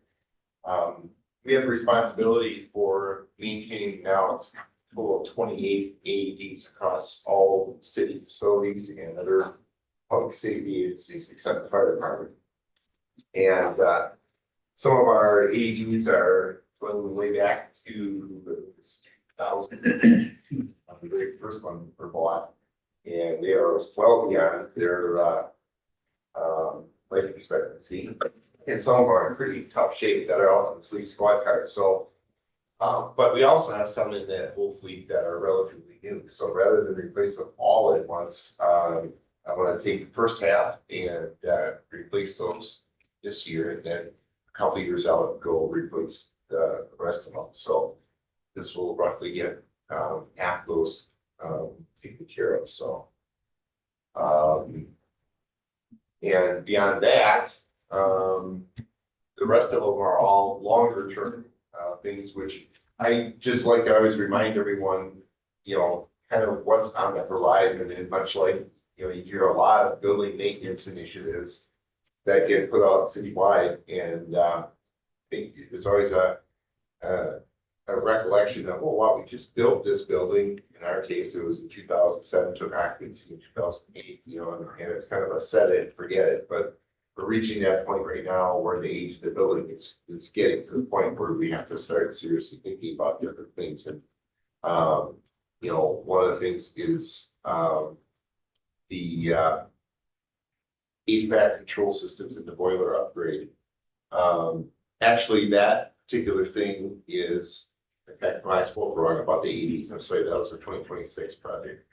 We are talking about only for 2025 is the HVAC control and boiler upgrade. And that is a system that very similar to what happened here at City Hall, and I believe the library was the other one. The systems we have are essentially obsolete. They are functioning right now, but every time we have problems and the contractors come in and try to work with them, they remind us, you are living on the edge. At one point of these times, the system's gonna fail and you will have a very large unexpected expense. So Jim and I have talked quite a bit. They like the systems that they put in at City Hall and the library, and the plan would be to use that exact same system that would be replaced the main controllers and that for our particular building. So HVAC control systems is 2025 portion, in 2028, 40,000, that's the boiler upgrade. But they're related to each other, but the boiler system right now, it's passing its annual inspections. There's no reason right now to suspect that's gonna fail, but the control system is very dicey, to say the least, so. So, and you don't wanna really discuss anything else, I'm assuming about in the 5-year plan. Yeah, over. Okay, Not at this time. Yeah. We know what's coming. yeah. All right, then we go on the operational side. And so if you look at the kind of the summary sheet here, you go all the way down to the bottom, you can see between the revenues and the additional, like, the whole thing is actually reduction, if you will, after the additional revenues come in of the added expenditures out there. We still come out ahead of the game right now based on the revenue projections that are out there. But the 4 or 5 of the line items there, which really have differences.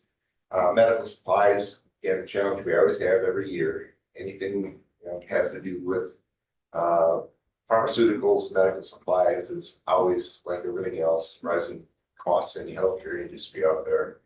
And our, you know, just looking at our historical budget trends out there, we need to keep up with that year to year. One of the good things is outside services, that's the line item that funds the commissions we pay to the company that does all of our EMS billing.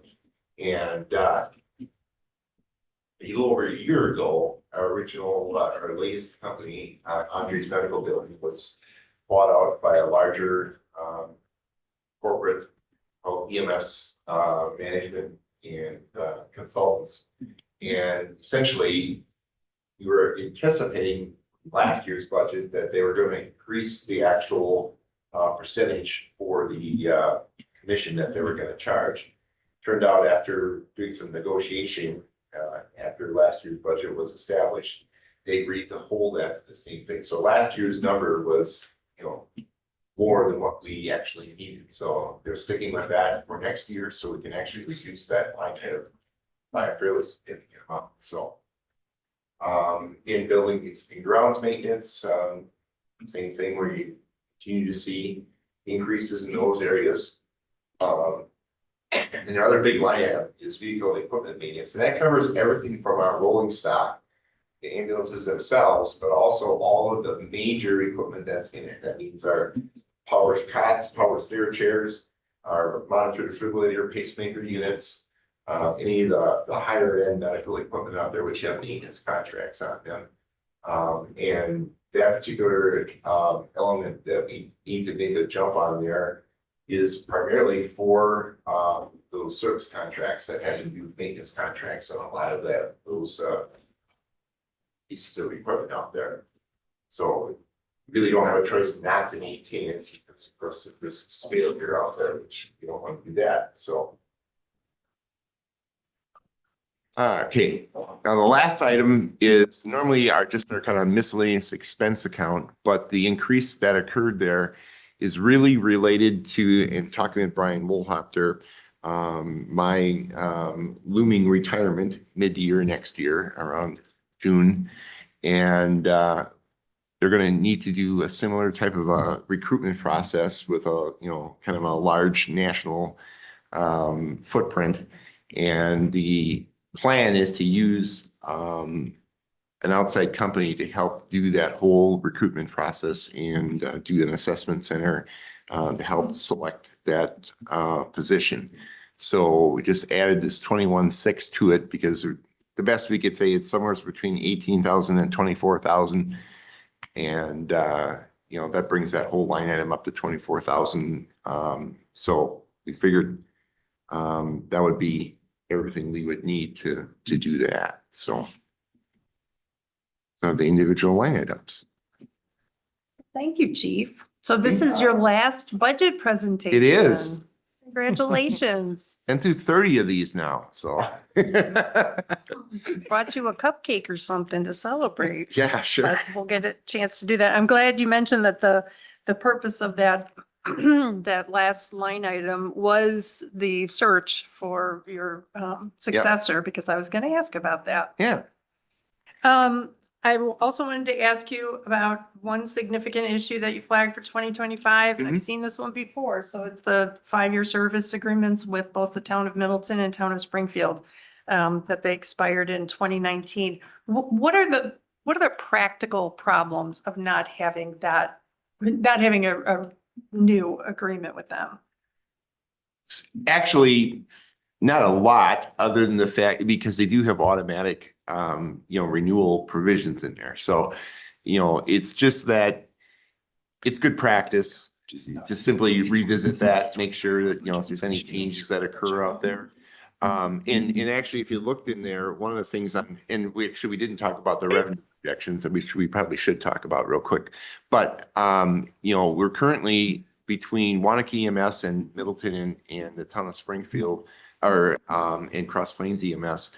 The town of Springfield actually, came to us and said, hey, we would like to see the border lines between areas served change, because we've actually a very small piece of it, and they've gotten concerns from some of their citizens. Why doesn't Middleton serve us? Why does, Wanakee Cross Plains have to come there? And so kudos to them for doing that. But those types of things out there, can be codified, because right now there is, drawing lines on a map, but you would want to probably reflect that in an updated agreement.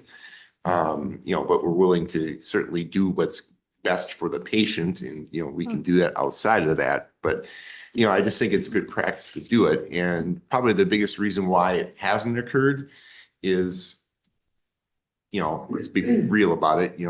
There have been, outside of, the service we provide, probably a lot of complicating discussions between the townships and the city out there, and probably isn't a high priority item to really do that, but it probably should be and perhaps when we get to the point with now the other discussions that are going on, there might be an opportunity to, address that again. But the last time we updated it, which was probably 6 or 7 years ago, it had not been updated for 28 years, I believe, before that. So there historically, there have been long periods of time between that because it's a pretty straightforward arrangement. You know, literally we divide out, take our total operating expenses minus the revenues, divide that by the population of each of the 3 municipalities.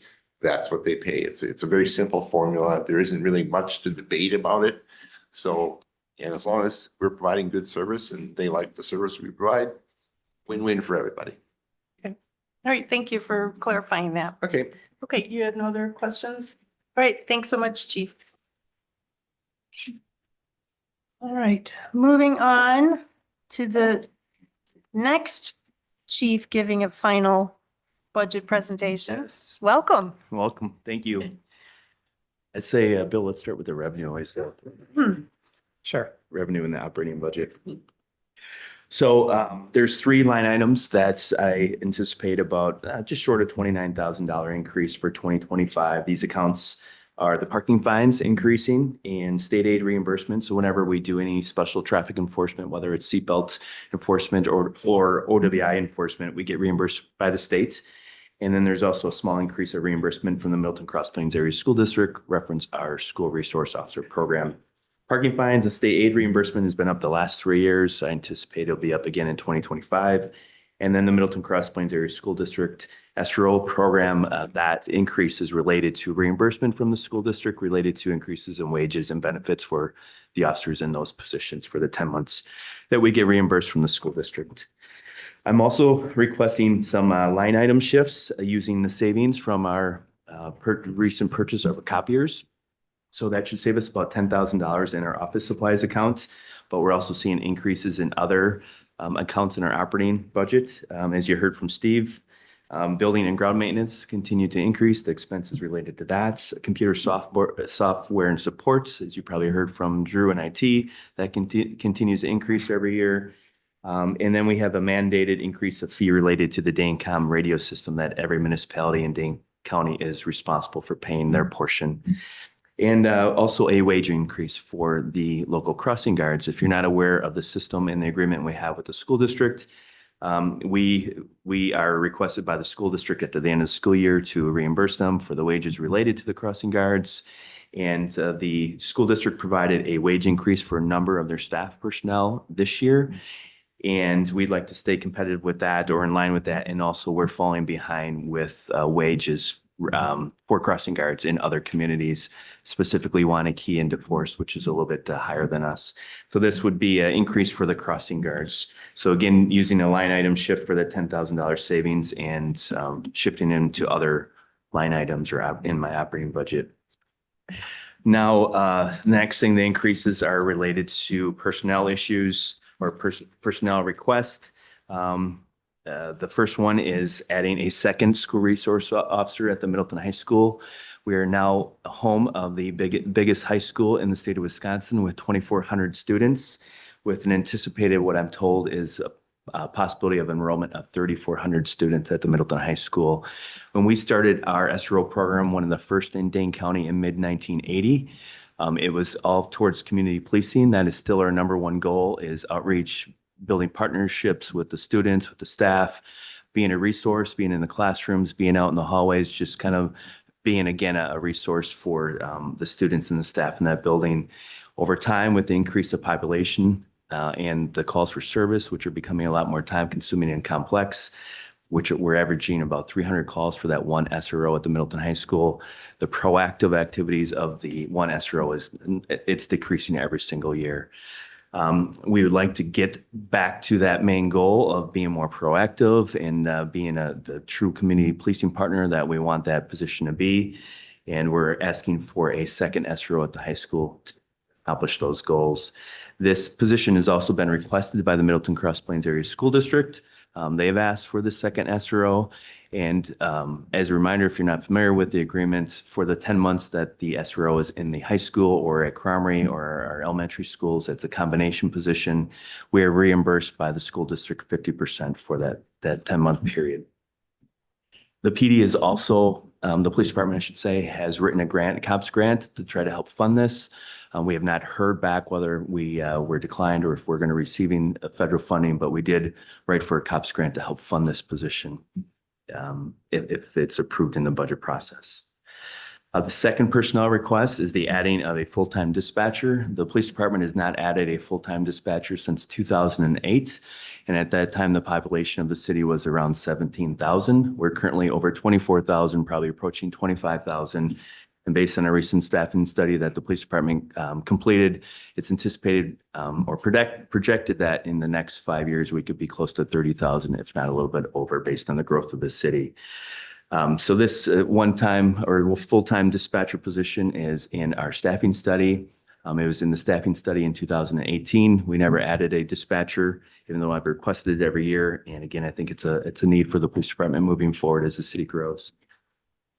Because we have not been able to add any police officer positions, I'm also asking for 2 part-time community service officer positions.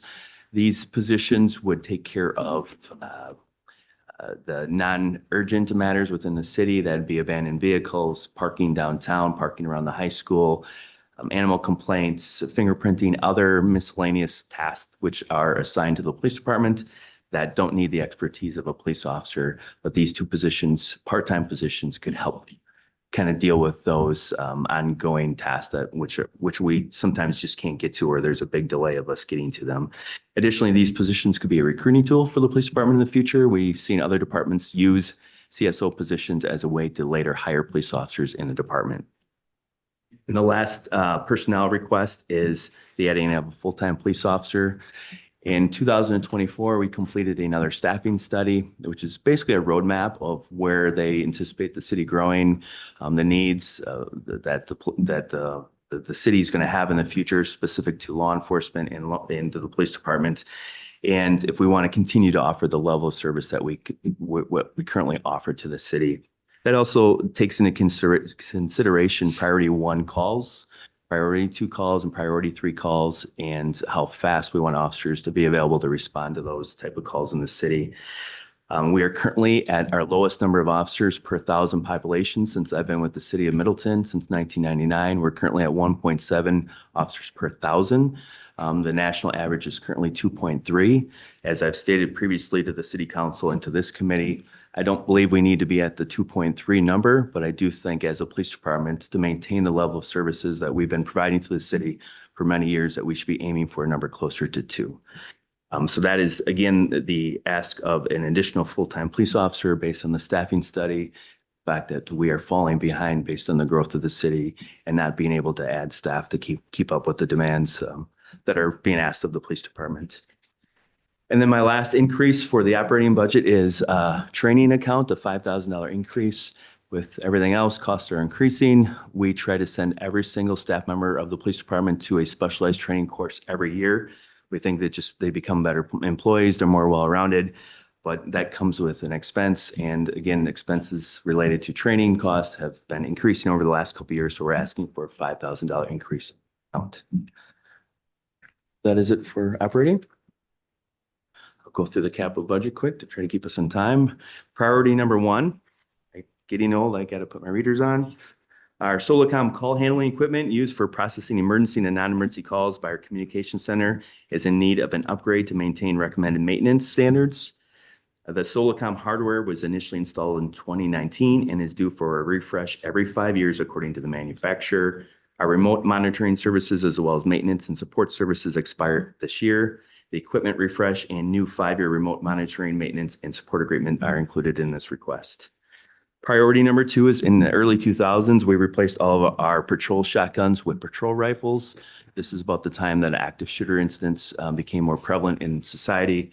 And at that time, we placed a patrol rifle in every one of our, we purchased and placed in all of our patrol squads a rifle. Over time and after our 2018 active shooter incident, we added more patrol rifles and added rifles in every single one of our fleet vehicles. But some of these rifles are now over 20 years old, and we're looking at some significant costs in the future if they break down. So we're looking to replace every one of our rifles, department rifles.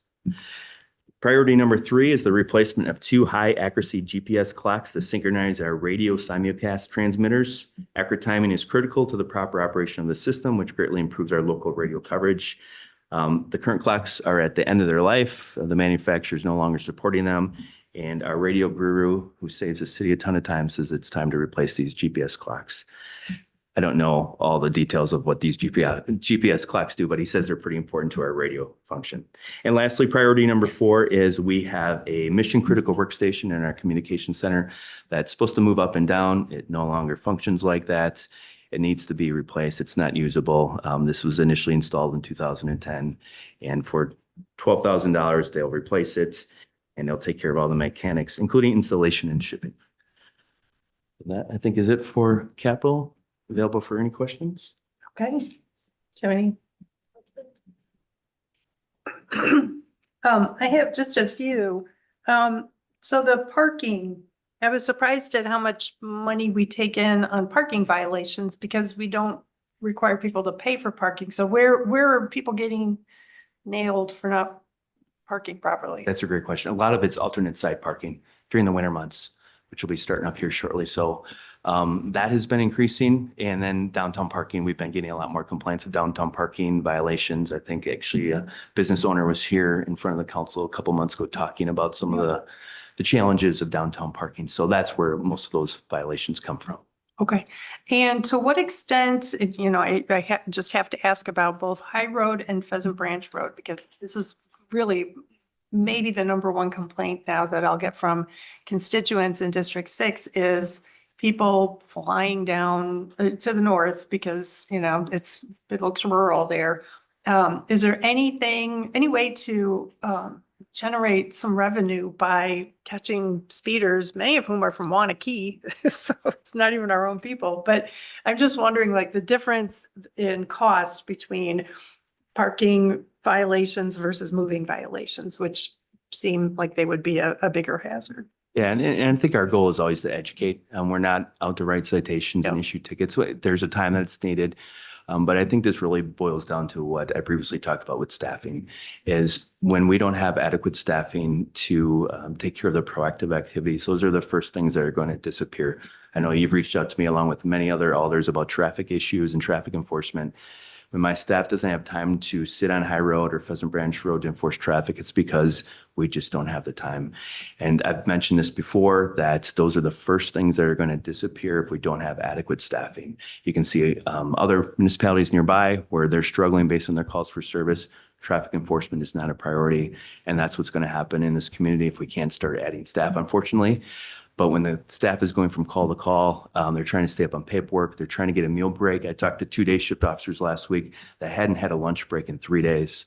They were that busy. They finally got a lunch break on their 4th day at 3:30 in the afternoon. And that's how busy they were. So I would love to be able to fulfill all those requests, to do some traffic enforcement. But every year that the city grows, we're finding it more and more challenging to do those proactive activities, including traffic enforcement in the city. So that's, again, the request for additional staff. And one of the things that we've really seen is our mental health calls have increased. We're averaging at least 1 call a day of mental health, and those are very complex and time consuming. And when that includes an emergency detention, we're looking at about an 18-hour call for my staff, which is significant. I know I didn't answer your question about additional resources, but it kind of ties in with the need for I figured it additional. was a resource issue, but I appreciate the answer. Yeah, you bet. Okay, all right. Nothing else? All right. Thank you. Thanks so Have a much. good evening. You too. Next up, Parks and Rec.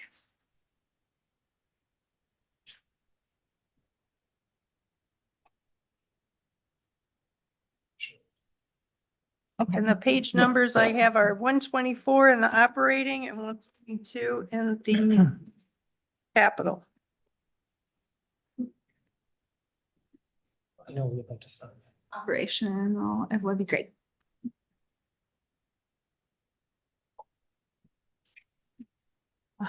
All right, good evening.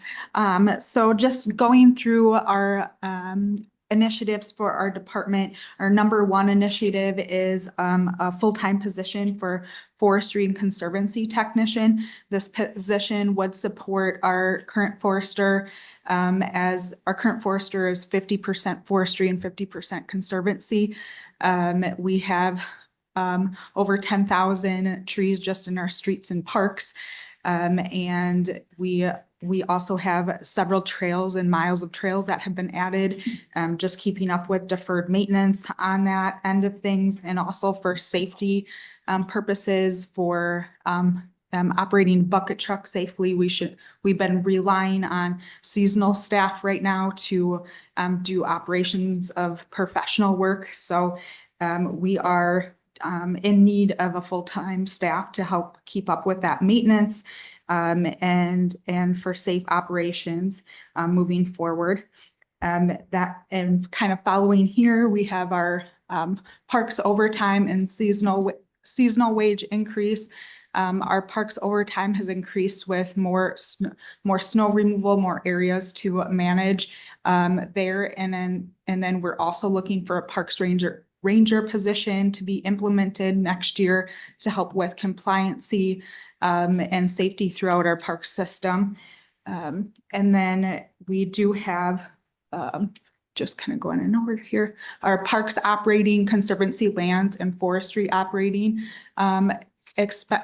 those expenses are just keeping up with the inflation and just managing more lands and assets throughout our system. So those are those three, kind of covering those three. And then we also have an increase in program revenue that we're taking a look at as an initiative with our aquatics membership for rec revenue, and then for rec programming, as well as reservations and events. We increased our fees for reservations, and then we also are implementing fees for our special events to help cover that cost and help subsidize for other programs such as the youth center that we offer subsidies for. And then as far as our supporting for our youth center operations is another initiative. So with that, we in our youth center operations, our ARPA funding that has helped support our youth center over the past almost 3 years is going away in 2025.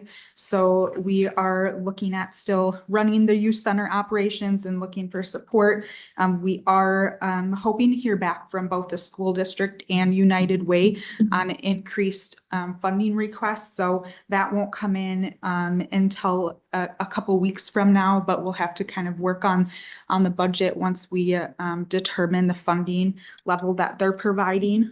And then moving to our, in our forestry, we have pruning increase requests. So for forestry services, we're looking at increasing to provide funding to continue with our 6-year rotation. So for pruning, we want to move through our entire city streets in 6 years, and this would help us continue to do that. And it also helps promote our healthy tree canopy, and then the chances of mortality within our tree system decrease during storm damage. So with all the storm damage that we had, if we keep up on maintaining our trees, we actually decrease the risk of them needing to get removed at that point. So we help a lot by keeping everything pruned appropriately throughout our city, and almost spend less money if we're proactive in that way. And then we do have a few other initiatives with our aquatic center. That's under our rec initiative. So we had our ARPA funding that helped fund the maintenance for the past few years, 2 or 3 years. And so that we're looking at an increase in that operations to help with repairs and maintenance, because it'll be a 26-year-old facility. We just have to keep up on everything that we have there. And another bigger initiative that we have in our operations is our Kettle, Tiedemann, and Stricker Pond. And moving that's been in capital funding, and we're moving it into operational just due to it's more in that maintenance phase after the flooding events. It's on its 6th year that we have it in capital, so we're to the point of maintenance, putting that in our operational. That kind of covers most of what we have on for initiatives for our operational. And then moving, I don't know if we have questions for operational or want to move on to capital. Well, I had that question about which kettle ponds you were talking about. I did have a question about events. So it's fine to have to charge for events like the hunting for pumpkins thing. What about people who can't afford it? Do we have enough scholarship money available and do people actually take advantage of that? Are they aware it exists?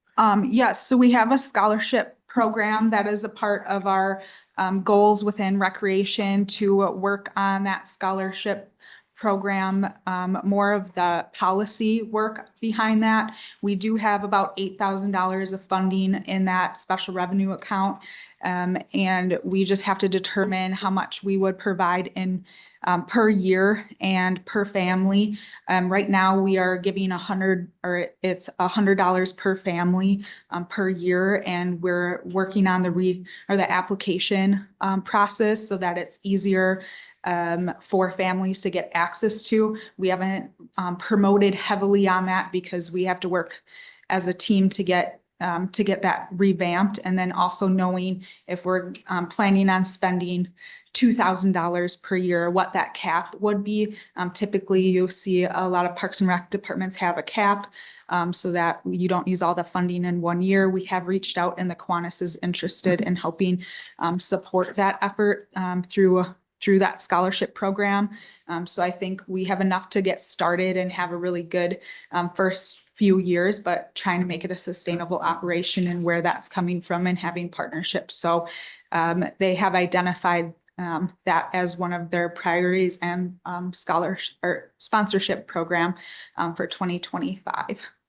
Is there a way to or do you already coordinate with the school district on making sure that families who, for instance, qualify for free and reduced price lunches maybe get information on how to apply for a scholarship for Parks and Rec things? I think there's definitely a way. I know I was on the phone with Amy from the school district today that does free and reduced lunch, and they've been great to work with just with verification. I think that's another step in the process with that program is providing a subsidy. Most people look at instructional programming, and so we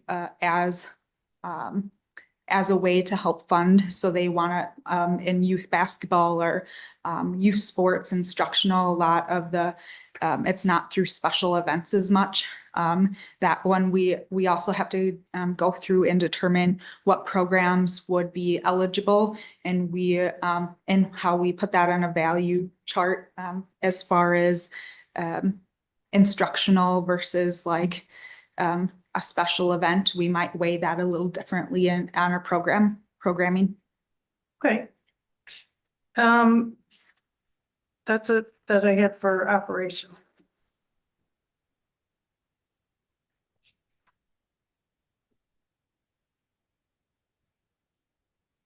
All right. So we have several capital projects for both the Parks and Rec and Conservancy to go through. I don't have enough time to highlight every single one that we have through here or through both of those divisions of our department. But I will highlight a few from both that are I believe are really important for our community to move forward with. So first and foremost, our comprehensive outdoor recreational plan is up for revision. That is typically a year-long process. So we want to get started in 2025.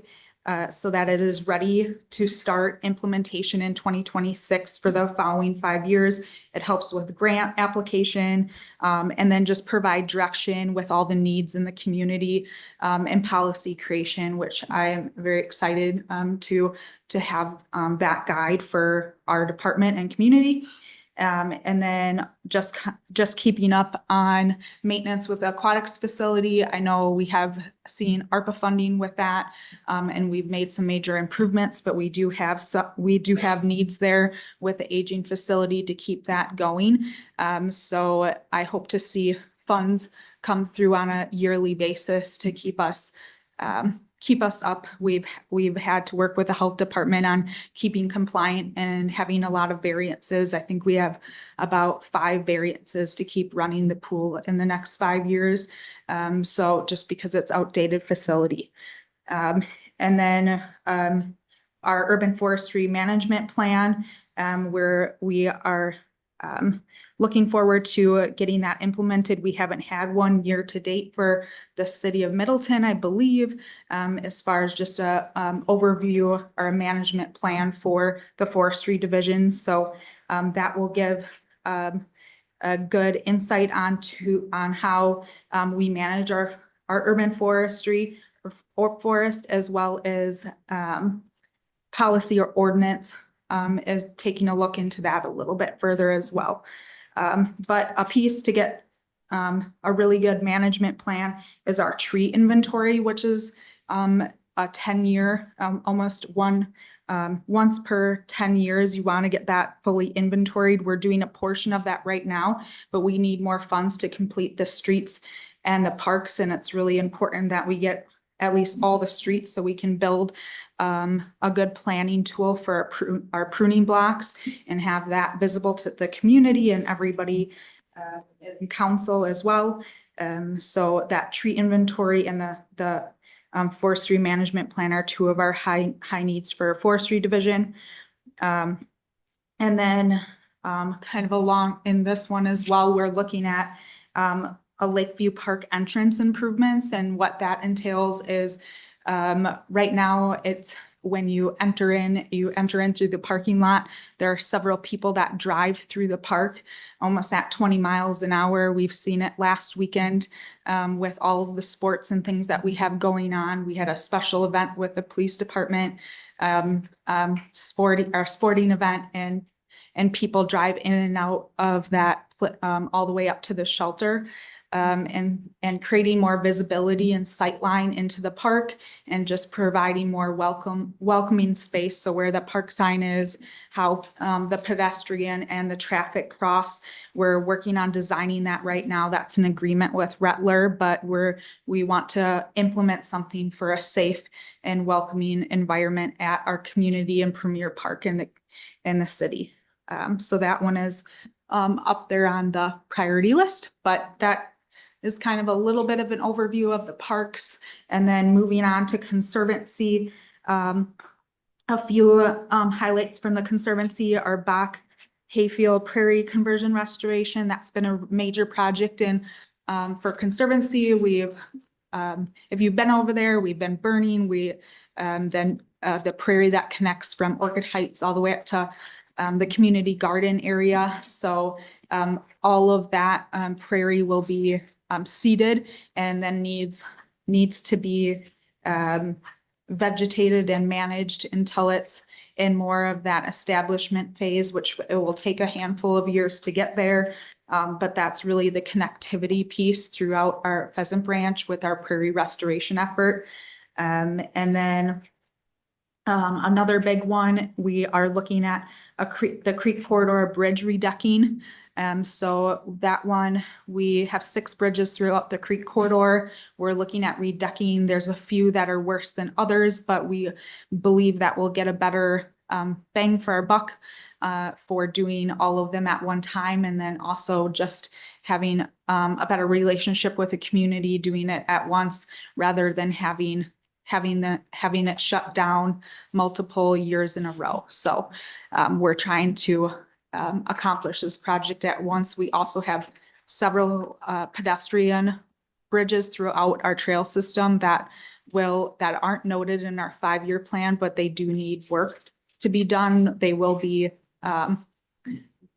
reviewed this year. Sean works on that, so, yeah. You must have met the others. So that's just a high level overview of all the capital projects that we have in request, but I'm a little concerned about the bridges. I spent a lot of time on those. I've looked at them. I understand the desire to want to do it all at one time for $100,000. But I mean, if push comes to shove and we need money to do other things for parks and conservancy. I just think about it, be prepared to, and okay, and inconvenience to the users to be shutting them down regularly, but I'd rather have money so we can do a lot of things or more things than have our bridges all need repair at the same time, you know, as opposed to being staged. So if you repair half the bridges 1 year, then we're only looking at now we're spreading costs out over a longer period of time. So that means if we spend $100,000, that means this pick a time frame, 10 years, we're gonna spend $100,000. We're spreading it out. So I'm a little concerned about that. You're talking about the bridge redecking? Yep. Yeah. I had a question about that. Why was that not fixed when we did the restoration work in the creek corridor? The bridges were set aside on the edge. There was, they focused really heavily, like as far as the trail system, they focused really heavily on the abutments and getting that above the 100-year flood elevation. And then by time they were sitting there for 5 years, when they picked them up to put them on, they looked at them and noticed that the decking was something that needed attention, but it was the timing of that. And then also the funding, I believe. I came in pretty at the tail end of that project, so I'm not positive why that was. But I don't know if Bill has anything else to add. I knew that. Yeah, question would come. I think it's in terms of the FEMA projects, they looked at what was the damage caused by the storm, and the decking is not something that was covered by FEMA, so that wasn't included in the funding that we received from FEMA and Wisconsin Okay. Emergency Management. And when we just, that came 2 years ago almost. And so, I mean, I know it needs to get done, but I'm just concerned. And we have several other pedestrian bridges that need attention or that will need attention. And so I think like if we spread it out, we're gonna spend more money. If it's essentially the same project, we're definitely gonna spend a lot more money. If we put it a little in each year, we're gonna put a lot more in over that term. Yep. But, Is that what and close it down several times. Is that what we're quoted? Is based on material and labor? It would have to be bid out for public construction for this project. Right, but why would it cost more to do half 1 year and half another year? Because you're like, anytime you break up a Efficiencies. project, it's like, you pay higher for them to get on site. I forget the term off the top of my head, but mobilization. So you pay a lot more for that, just setup work, than you would, you're gonna pay for that every single time. And it's gonna be a chunk of money. So, I would suggest that because we have other bridges to take care of. So I'm trying to, keep up on maintenance. Gotcha. Do you have other questions? Nope. I have a few, Kylie, under conservancy lands, capital.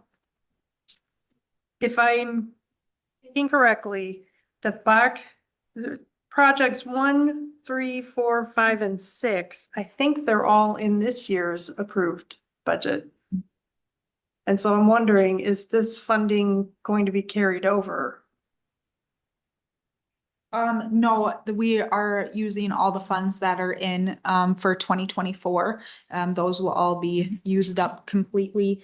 A lot of the conservancy, capital funds that we have do continue because once you're, for example, the, Back Prairie conversion, there's, like phase one is getting like removing, burning pesticide, getting everything at a stage where you can seed it. And then you have to put a cost into seeding.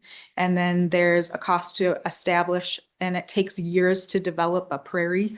It takes like 5 years to kind of to Sure. develop something. So we have a lot that they roll over and they're almost like So it's like a five. 5 or 10-year maintenance project. We try to keep it within 5 so we can start another project within our conservancy system, but Okay, that makes sense. I appreciate that. So this, go ahead, Bill. Just wanted to add, on page 19 is the 5-year plan for conservancy. So you'll see that for several of these, that it's a level dollar amount for Yep. up to 5 I years. just didn't realize that for Bach and Graber, especially since they're just getting their master plans this year. I didn't realize we did start in 2024.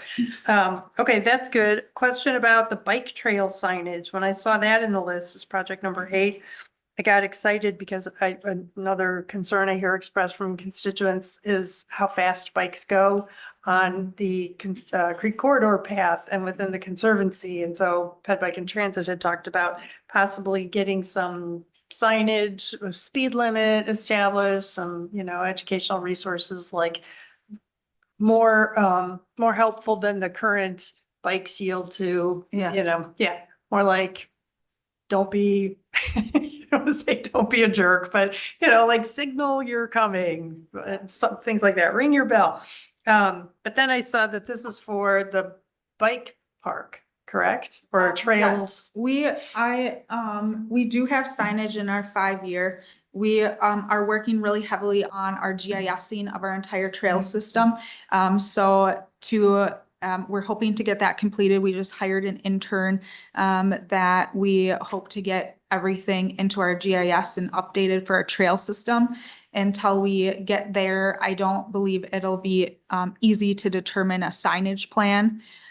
So that's kind of our first phase. And then I do have signage lower, but I did highlight that I want to move that way up once we're ready with everything being GIS. So our signage, kind of to start to our welcome signs, like into the Creek Corridor and into Pheasant Branch. Those need to be addressed. Our 911 markers, all our informational signage, our mapping. And then I think as far as enforcement for stuff, we can also take a look at in the more short term is our park ranger and looking for just more implementation on that end of things. Okay. And then 2 quick things. One, thank you for including some a capital project related to dog park improvements, because I do visit both of the dog parks and see that there are some things that, need to be addressed at both of them. And then also, is there a need, the spongy moth? We did the spraying 2 years in a row. When is the next time we should anticipate having to repeat that? So our DNR contact for that, we did specifically have conversations about what we should be looking for and timeline.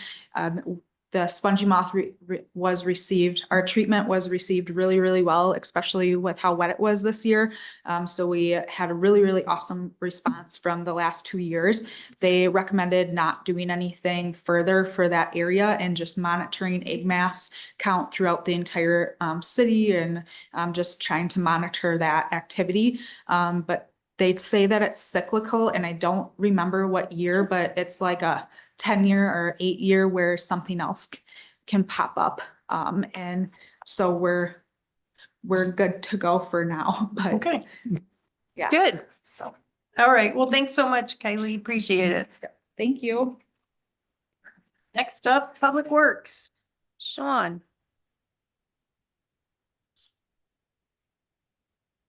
I also will start with operating, I guess, and And that's probably on just Page highlight. 95. Yeah, and I focused a little bit more even just on the decision items like page 104. We want to jump there just to highlight a couple of the significant and or different decision items this year instead of just the routine things like fuel costs more, MG&E will charge more. That's pretty run of the mill. So the first sort of significant initiative is sidewalk maintenance, and it's listed here as $30,000 of additional expense. The rationale is that we have twice lowered that operating budget amount in 2015 and again in 2021. In the meantime, sidewalk costs more, and it's nearly double since 2015. So at the same time, we've been reducing funding, we've been paying contractors more. So our net sidewalk replacements are way, way down. Now, the good news is, as we've been catching up, there's a little bit less to do. The bad news is we're nowhere near our 8-year cycle goal for our sidewalk maintenance program. So, and the flip side to that is on page 101, you'll see in revenue decision items, we expect to recapture about 20,000 of that 30,000. So it's a net 10 expense, if you will, between those two line items. The second major initiative I wanted to mention is we have been struggling with some of our more expensive pieces of equipment. On page 103, I've got a decision item listed that is for one-time purchase of some pieces of equipment, including, where did it go? It's a total of 22.3, but it's a 1996 bandsaw, a 2000 drill press, and a 2012 printer copier, all at the mock. Which page was that, Sean? Oh, 103, sorry, Bill. I'm jumping around on you here. So that 22,300 would not be a repeating kind of thing. It's a one-off for some equipment that none of which rises to the level of being a capital replacement. And in the past on those kinds of things, we've been encouraged to put them in the operating budget, except the operating budget has so little capacity, they're automatically decision items. So that's what that grouping's all about. On page 106, I had put in a request and the Public Works Committee actually increased it to significantly add in money for outside services of engineering, specifically for traffic related issues. People are asking for traffic calming programs, stop sign studies, checking signal timings, all of that stuff, while important, rarely gets to rise to the level of action, or at least timely action. And I think it's upsetting to citizens that they've got these ideas and we just don't have anyone to look into them. So I had put in a request for $40,000, but the Public Works Committee recommended 60 instead. And it's a pretty big ticket item. So I wanted to highlight that and what it's for and where it came from. Also on page 106, got in a request to increase signs and pavement markings. About 2,000 of the $12,000 figure in here is, sorry, I got to jump to page 106. I'd look up, but my bifocals may not like it. So I had $12,000 in there, about 2,000 of it's just for the routine extra expensive buying, sort of what we typically buy.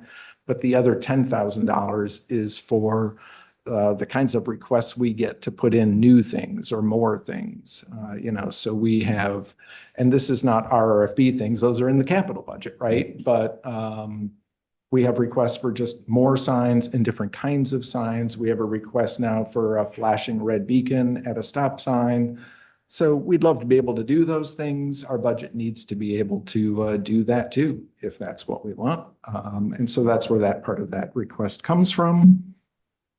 So we can be a little bit adaptable and responsive to those requests. The next one's still on page 106, which is the $53,000 decision item for snow and ice removal outside services. And that's a quote we had gotten from our downtown snow removal contractor to take on expedited clearing of bus stops. Our streets crew otherwise does that per policy. But it's not a high priority item. It's below clearing streets, cul-de-sacs, parking lots, those kinds of things. People in the meantime use driveway openings near bus stops, but we get a fair amount of calls for getting bus stops done sooner. So one of the thoughts was if we could contract that out or change our policy and have the abutting property owner take care of that. This is the former of those options. And this would only be for small snow events, less than 3 inches. Anything major, we would still have to take care of. And then the last initiative in operating I really wanted to highlight was it's on pages 107 and 108, which is about department reorganization. So this is all position stuff. And part of the fun is until we know the answer to the referendum in early November, there are several balls in the air and some of them are going sideways. But the request is for 2 reclassifications. Right now, we don't have a stormwater utility manager by title. We have Eric taking on those duties. But we've also got, and it's a concern of mine, that our current setup with the director/engineer is many days unworkable. I'm doing one or the other, but really not both to a degree that's satisfying to me, and I'm sure to some others too. But then also, because we'd be shuffling those positions around, the thought is to make the operations manager also an assistant director position. And especially in emergency management, we found that the director and assistant director, if one comes from more of an engineering background, even though that position would no longer be also the city engineer, the other one having more of a field background makes some sense. So I'm certainly open to a different organizational structure if somebody wants to give input on that. But this is all springing from just trying to figure out how do we shuffle things around and add as few positions as possible and still reassign duties in a way that I hope would make sense. There are 4 brand new positions that do not yet exist. One would be an assistant city engineer, because we've got a real shortfall in engineering capability in-house. We can continue to hire consultants, but that turns out usually to be more expensive, and we have more than enough to keep an extra body entertained. 2 of them would be stormwater positions, which would have some part-time engineering duties, so non-stormwater utility splits, and then a new mechanic technician, which would also be a full-time position and entirely in the general fund. So assistant engineer would be general fund and mech technician would be general fund. The others would all be split. There is also, thanks, Bill. I didn't even bring that with me. So I'm glad you did.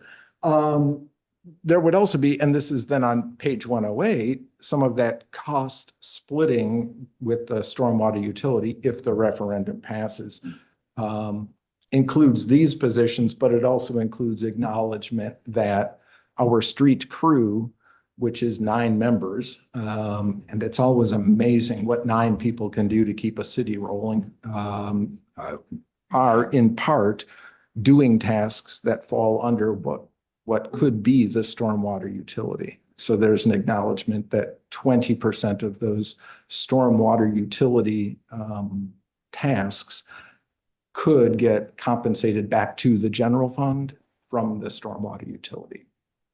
It's 9 members at 20% each is 1.8, basically FTE coming out of the utility. So Bill and Diego put together numbers for that level. So those are the major decision items that I wanted to overview in the operating budget, but there's a lot more in there. It might be efficient if we open that for questions. Questions? No. Yeah, my questions are, mine are mainly going to be about capital. Okay. And so that's, yeah, really sort of. Guess I would start on page 169. Well, you can go there. That's cool. So I would highlight Parmenter Street. We're looking forward to getting that bid out this winter for construction next year, which has been a very long time just in design, but it's the real estate negotiations that have killed us from time. It's once we get into sidewalk and bike facilities, the state law that prohibits eminent domain condemnation really extends the timeline on bringing a project to bid. So I'm pretty excited that finally is on the board to get done. I would highlight too that the overall focus, as we had hoped, is starting to shift more toward resurfacing than reconstruction projects. And that's a really good sign to our overall network. We can get a lot more lane miles done for the same money, as opposed to always focusing on the very worst roads.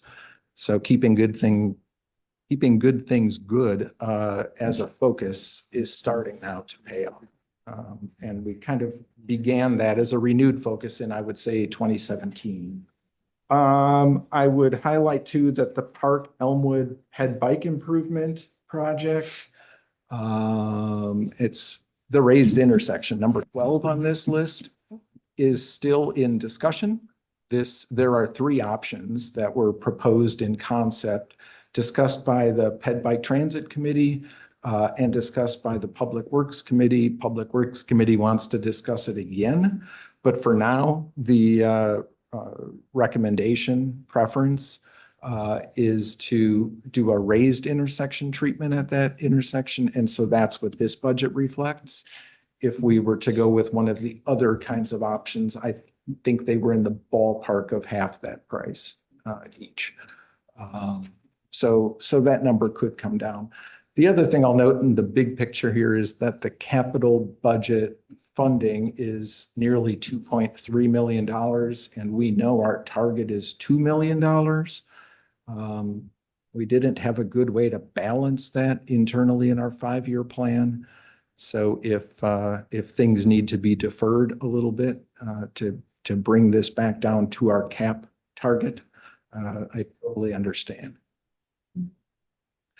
Once we get into other, there's just a couple things I wanted to point out. One is that we are now past the neighborhood vote in the traffic calming program for North High Point roads a little while, but the neighbors were in agreement, at least enough people were in agreement that we should build 3 speed humps and a median island on North High Point between Terrace Avenue and Greenway Boulevard. It's been a while since we actually constructed some traffic calming measures. So this is getting to be a little bit new for us again. And that's highly rated because I think the expectation is there by the neighbors that if they voted for it, we should actually build it. Radio replacements is just on target for a multi-year program. Traffic counting equipment, we've noticed that we're starting to get some bad data, which takes extra staff time, not only to set out the equipment and collect the data, but then to recognize that it's bad data and start over. So the proposal here is to get optical-based equipment instead of rubber hose-based equipment. So it can be set out by one person instead of 2 and has fewer parts that wear out. And then I want to skip down the list a little bit to where we have the tire changer and tire balancer, which Brad Hopwood brought to our attention as being in poor condition. So if we want to continue to work on tires ourselves, the recommendation is to replace both of those pieces of equipment, which do rise to the level in cost of being capital. And then down under fleet, I really wanted to highlight just the crash attenuator. It's one of those sad facts of life that we've finally gotten to the point where we should seriously consider getting this, especially when the crew is pulled over on the side of busy thoroughfares. They're noticing that people are ignoring all the flashing lights and all the cones they can put up.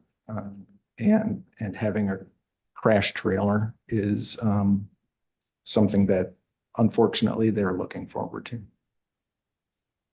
I can totally understand that. You know, I always say that paint on the bike lanes, paint doesn't protect people. Cones don't really protect people either. So Yeah. I get the need for something physical to actually stop. And the lights are cars. dramatic. I mean, these are not the old school cyclical amber flashers. These have the wig-wag pattern. They're super bright LEDs. They're all over the back of the vehicle. Doesn't seem to matter. Yeah. Do you have any, you're on Public Works now, do you have any questions?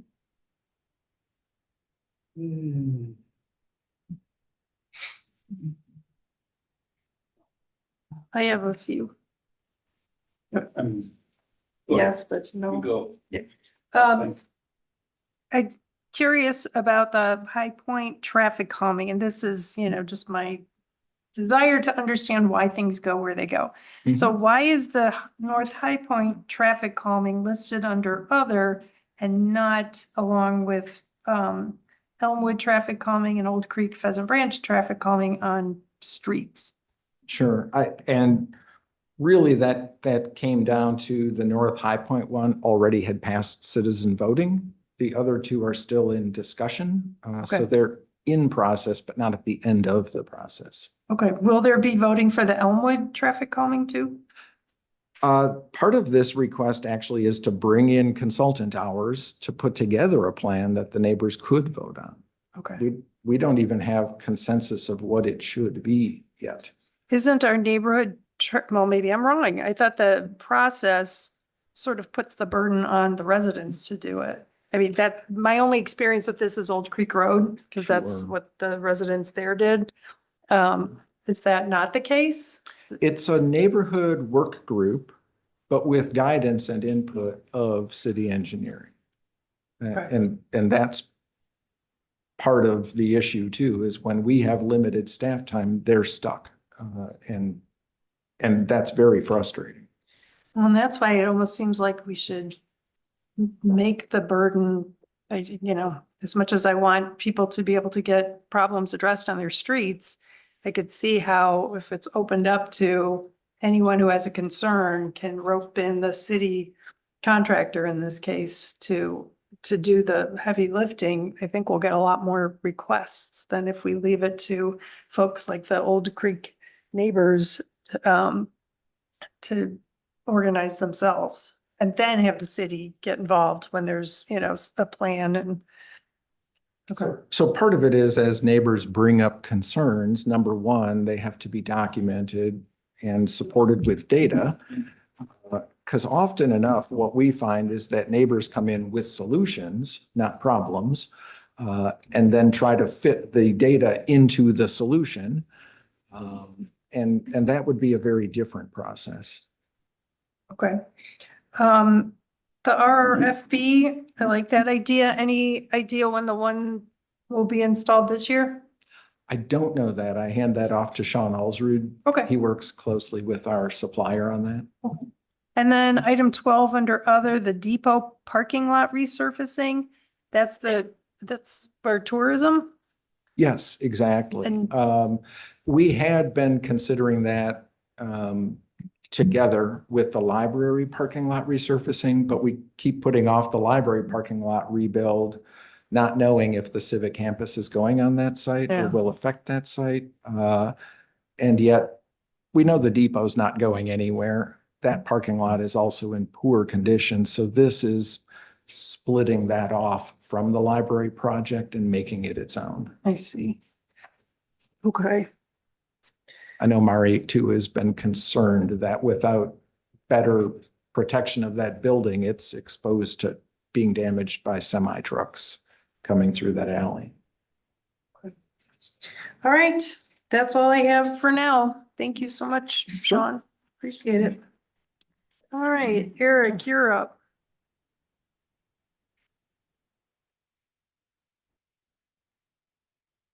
Hello, Hello. Bill, can you show the capital? Yep. Request first? Sure.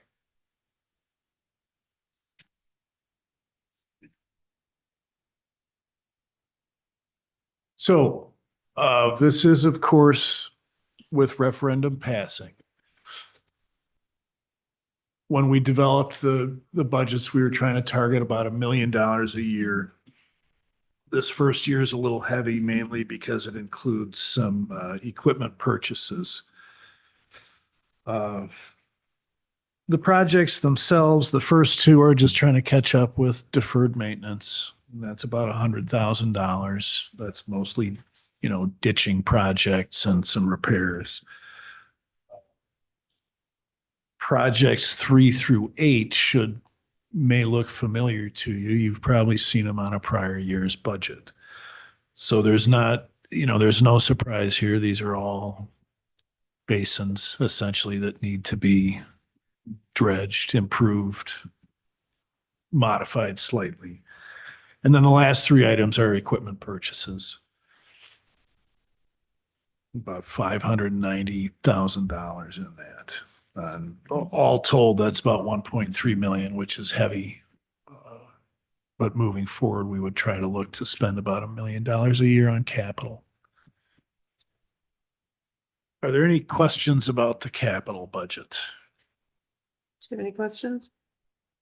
I have one, and if you scroll higher up on this page, the North Lake, there it goes, North Lake, where'd it go? Subdivision culvert maintenance.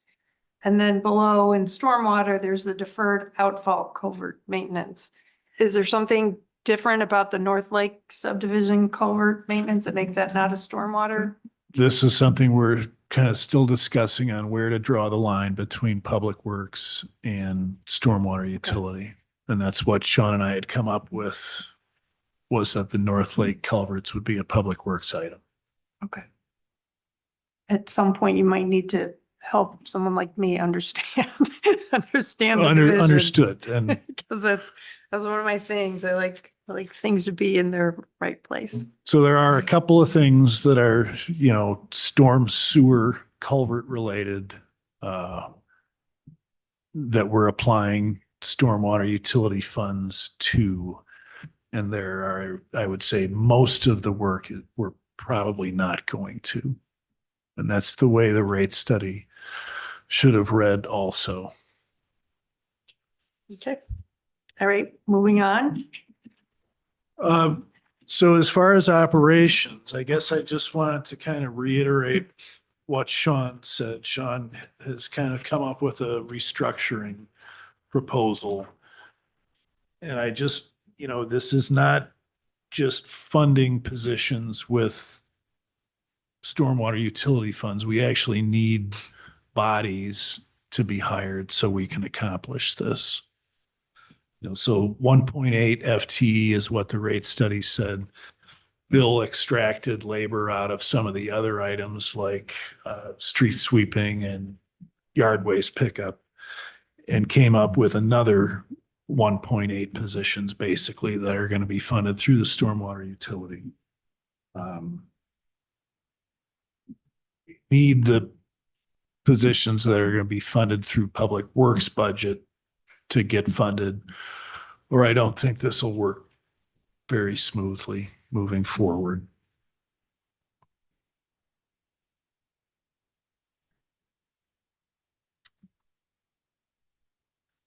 Okay. I think we have about $320,000 that's going to be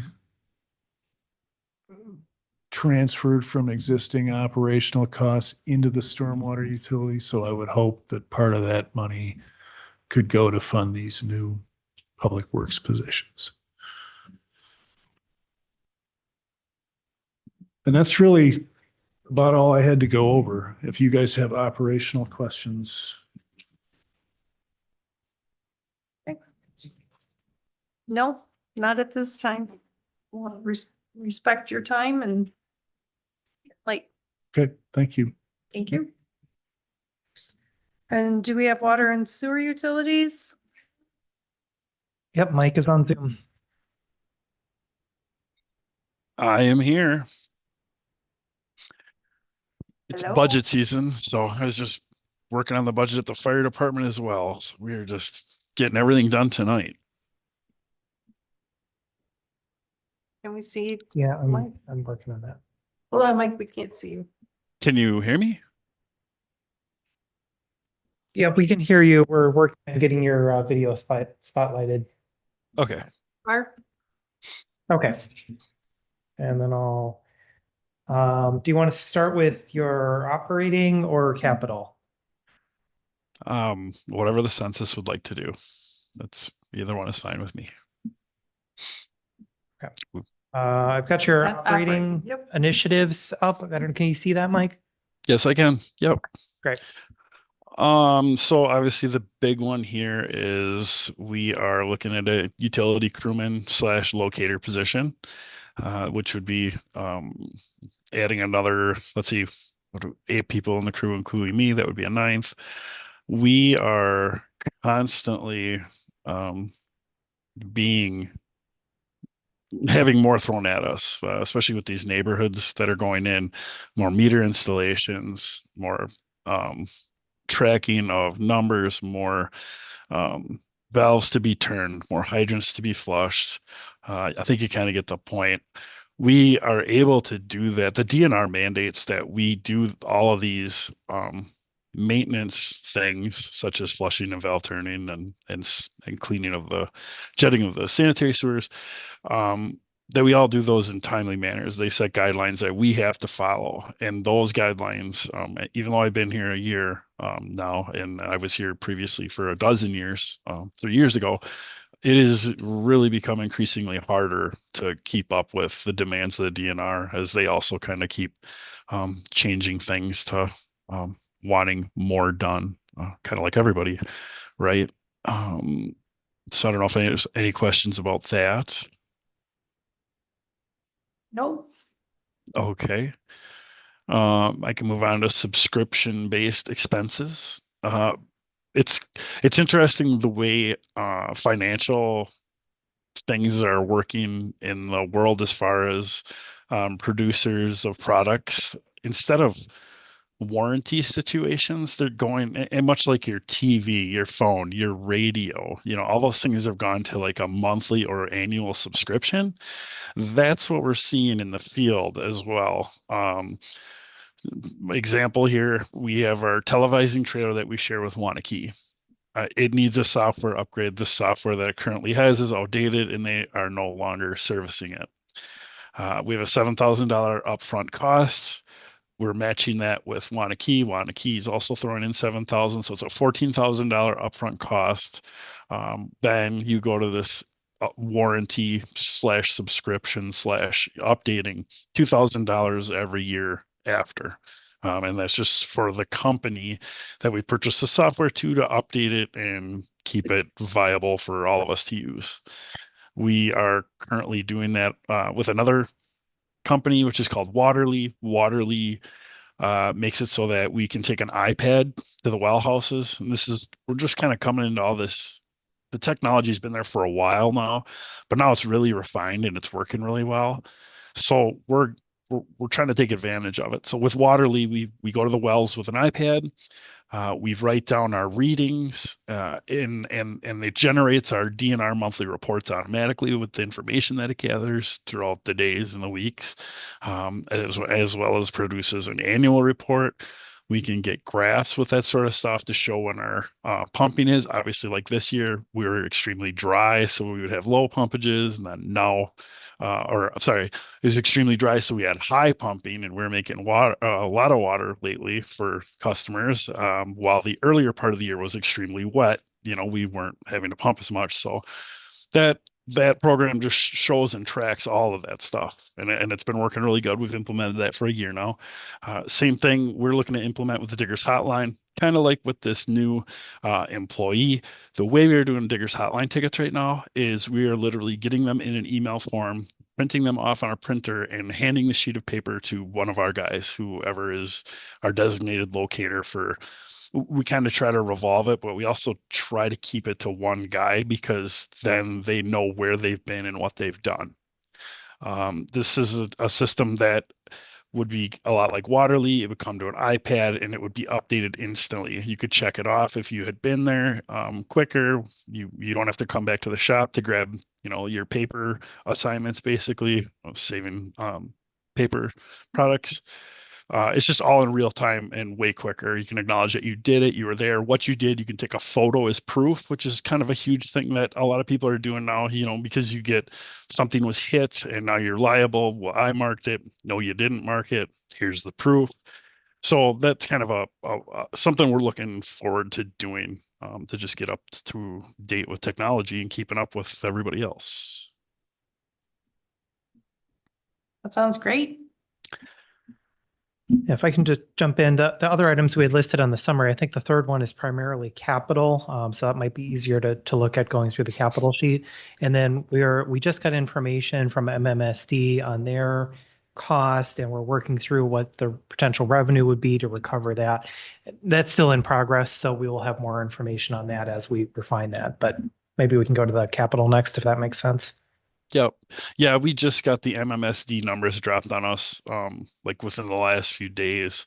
So I still have to compute that all out and figure out what the rates are going to be. And then actually last year they updated the rates in October, and we actually had to rework everything to add another 200,000, I think it was at the time. So that will be coming. Looking at our capital, and Bill, I believe that last item were you referring to the safety equipment that was maybe on there?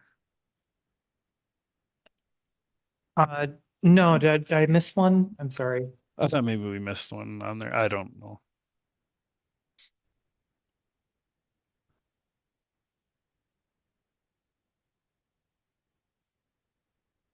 If not, we can I'm still sorry. go to Yeah, capital. I'm not sure, Mike.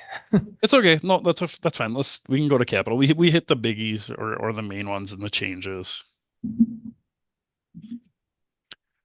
Okay, so basically the first 1, 2, 3 lines, they kind of go, and 4 as well, they kind of go unchanged. Annually you'll see them up there, but they may not take place in that year. Such as a well rehab, we try to revolve that to 1 year we do a rehab, the next year we don't do a rehab. But water meter, we'll start with water meter replacement. Every year, we are changing out water meters.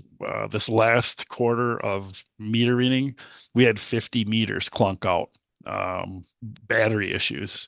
The manufacturer of the meter told us we would get a 10-year life expectancy out of the meter, and we are literally getting 10 years in like a month or two. They had it figured out, like to the date. So we're not in a scramble, but it's definitely put an added pressure on us as these meters are dying out at a rapid rate, that we're having to change those out. So that number basically is unchanged, and I have been able to lock in the cost for those the last 2 years. So I don't know what I'm going to be able to do. I was able to get the 23 rate for 24. So I don't know what I'm going to end up with to 25, but we'll just work with that. Water main replacement, that is for Franklin Avenue, and basically replacing old water main with new ductile iron, new services that feed into houses, everything copper. As we all know, the city doesn't have lead in it. We're just replacing copper with copper. And well 5, number 3 here. Well 5, 2024 saw no well rehab. 2025 is well rehab for well 5. Well 5 comes in and it's a biggie, right? That's our monster. Well 5 has unique issues. I don't want to say where well 5 is, but well 5 is in a neighborhood and it has houses confined around it. It's fairly tightly quartered. As we are working through this with Strand and Associates, basically as we start tearing into well 5, there's certain things that the DNR is now requiring that we do. So since we're pulling that well and having it all rehab, they noticed that our chemical room is feeding fluoride and chlorine together. And now that the DNR says you can't do that, those chemicals have to be in separate rooms. So now we've had to design a separate room. Luckily, we have the room inside the interior of well 5 to do that, but it's an exponential cost of HVAC, fire protection, the room itself, plumbing.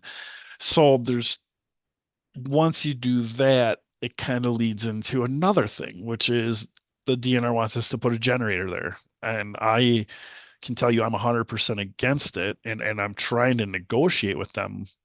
Maybe we could put a generator someplace else where it makes more sense, or if they would allow us to do a trailer gen set. So then it's not maybe just for one thing, it could be utilized for other things, even though it has to be dictated that it is well 5's generator. So that's why that number is so high. There's a lot of things that are pending on each other, if you will. There's a lot going on at 5, as you can tell. And we're like I say, this is a DNR issue and a strand issue that we are trying to negotiate with, and the number that's put up there is like the worst case scenario number, if you will. Utility vehicle replacement. We are purchasing a truck with the frame. It's a work truck that we've basically been replacing for the last many years indefinitely. The DNR is also requiring this new rule, NR 854 Water Supply Service Area Plan. Basically, and again, this is probably with Strand and Associates. Take a look at Middleton and its growth and how we are going to keep, providing with what we have, and if we have adequate enough equipment, wells, lift stations, services, that we're not going to just suddenly like run out of capacity, if you will, for both sanitary and water. But it's mainly this would be water side of things. So there's that. Well 7 planning. With well 4 being rehabbed, would have been 2 summers ago when I came in, it was just finishing up. Because this summer we had off. So last summer was well 4 rehab. Well 4 is nearing the end of its life. It's not like it's gonna clunk out indefinitely, but it's something that we need to realize that these wells do have a life expectancy, and where the DNR, you're not getting the quality, and we haven't seen that entirely with well 4, but it's kind of that thing where we know it's gonna come because it is on its later stages. Well 7 planning. Well 7 is actually already in place. It is a capped well that was drilled, Sean, 20 years ago, 20 plus. And plus. So basically this is looking at the utilization and stages, the early onset stage of utilizing well 7 and where it is. And that is another thing with the DNR. And I know it sounds like they've been telling us this for years, but it's one of those things where they're kind of telling us you need to start thinking about using it, or they want to permanently cap it, which would be it would be a huge loss from 20 years ago when it probably cost hundreds of thousands of dollars to drill it in the first place. And they actually drilled that one twice because the first time they drilled it crooked, which is kind of interesting. The safety equipment split with sanitary. I'm just looking to upgrade some equipment that we did some demos on this summer, some hydraulic equipment that pushes out the sides of our trenches when we're doing water main breaks. It's less intrusive on the guys versus our trench box, which is more of a confined space and harder to work in. This just gives us a better option for safety and moving. Like I said, we demoed it. This gives us the ability to set up a trailer for that. So that's what that cost is that you're seeing there. And like I say, that's a 50-50 split with sanitary and water because it'll be utilized for both trenches for digging in sanitary sewers, digging for water mains, laterals, anything and everything.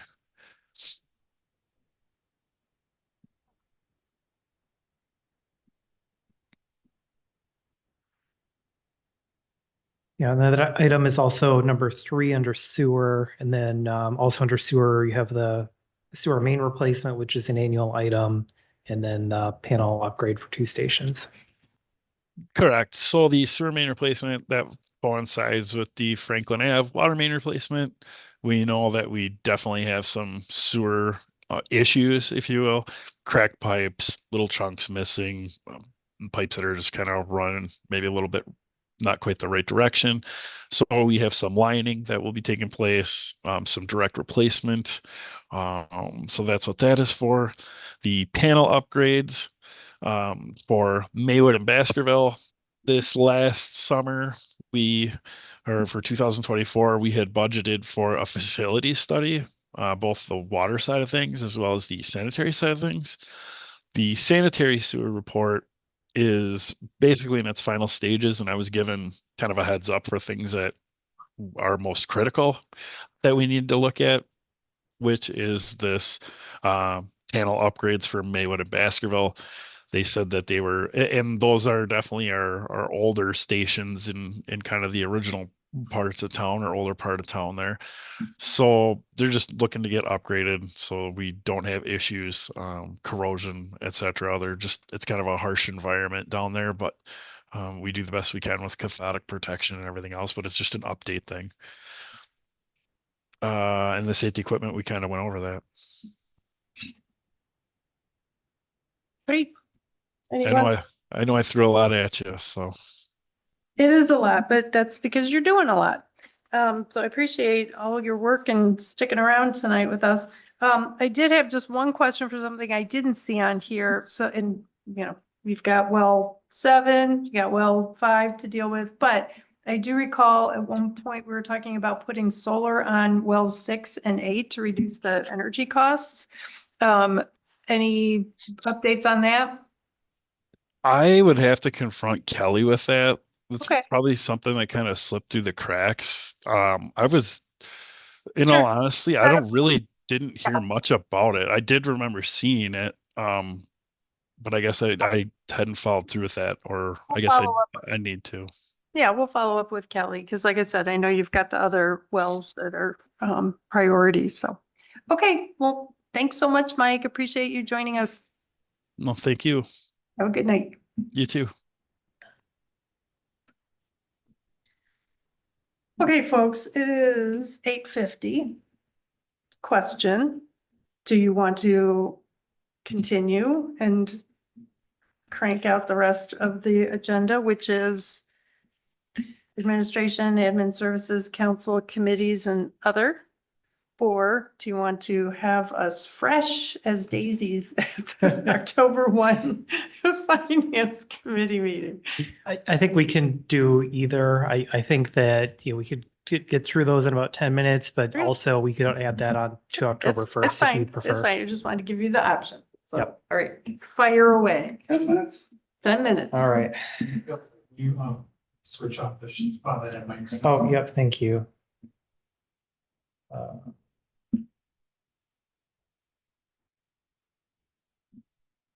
Okay. Okay, starting with capital. So the one main item for administration is the enterprise ERP software. The goal would be to try to consolidate and have a single system that would bring our payroll and HR, which are currently a separate system, our main financial software, which is another system, and be able to pull in some other things too, like potentially the tool that we're using for recruiting, pull that all into one system. It has been over 20 years since the city had gone with its current ERP system. I think that in that time, we've essentially kind of grown beyond what that technology has. We're kind of at the limits there. And I think there are a lot of things as a result that we are doing manually or with spreadsheets, and with the budget process in particular, there are probably hundreds of different versions of spreadsheets floating out there. And a new system would be a major project. It's obviously a major expense, but I think it provides a really kind of once in a generational opportunity to upgrade to a new type of technology. And as part of that, go through a real process improvement process, looking at all the things that we touch and try to take advantage of new technology and better process improvement that would affect not just finance and administration departments, but really throughout the organization. The goal would be to have a system that's available for city employees throughout different departments, where processes can be handled electronically, handled efficiently with using that technology. So it's a major project, but it's something I feel strongly about. And I think that we're at a point where it makes sense to make the investment for the city. The other item that was listed under capital with administration is actually an outside request, and that is for repaving the parking lots at the MRD facility and dog park.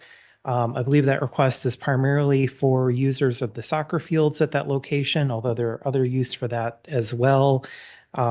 This is a number of 720,000. That was a rough estimate that could be done in phases. We put it here for lack of a better place, but that was an outside request rather than a city staff request. If we move over to the operating budget, bring that up. City administration is an easy one. Brian has just asked for an additional $341 to cover communication costs. No other changes being requested under city administration. It's just subscriptions. In the city council budget, I'll just jump to there because that's another easy one as well. We've included some additional costs for the elected official compensation based on prior council action, but there are no decision items listed. There's just some minimal costs here for office supplies, training, and other operating expenses. May I ask a question about this page? So wages, we've got the salaries and then we have elected officials' wages. Why do we have two? Yeah, that probably should be listed under elected official wages rather than salaries. That would make more sense. Or Make a like, or do some note people to have look at like that. council compensation Yeah. or mayor because I know the mayor is eligible for the retirement and Yep. yeah. Anyway, I just, Yep. Yeah. Well, you were talking about going through a process improvement process, and I thought maybe this is yes. one of those process improvements. Yeah, and cleaning up the chart of accounts and standardizing it would definitely be part of that process. Okay, going to administrative services, and that includes finance, city clerk, our contracted assessor, and HR. I'll go to the decision items. So the first, operating cost increases. These are for just kind of ongoing costs for required items. This is our annual audit where it would be in the second year of our last extension. So that's a contractual amount.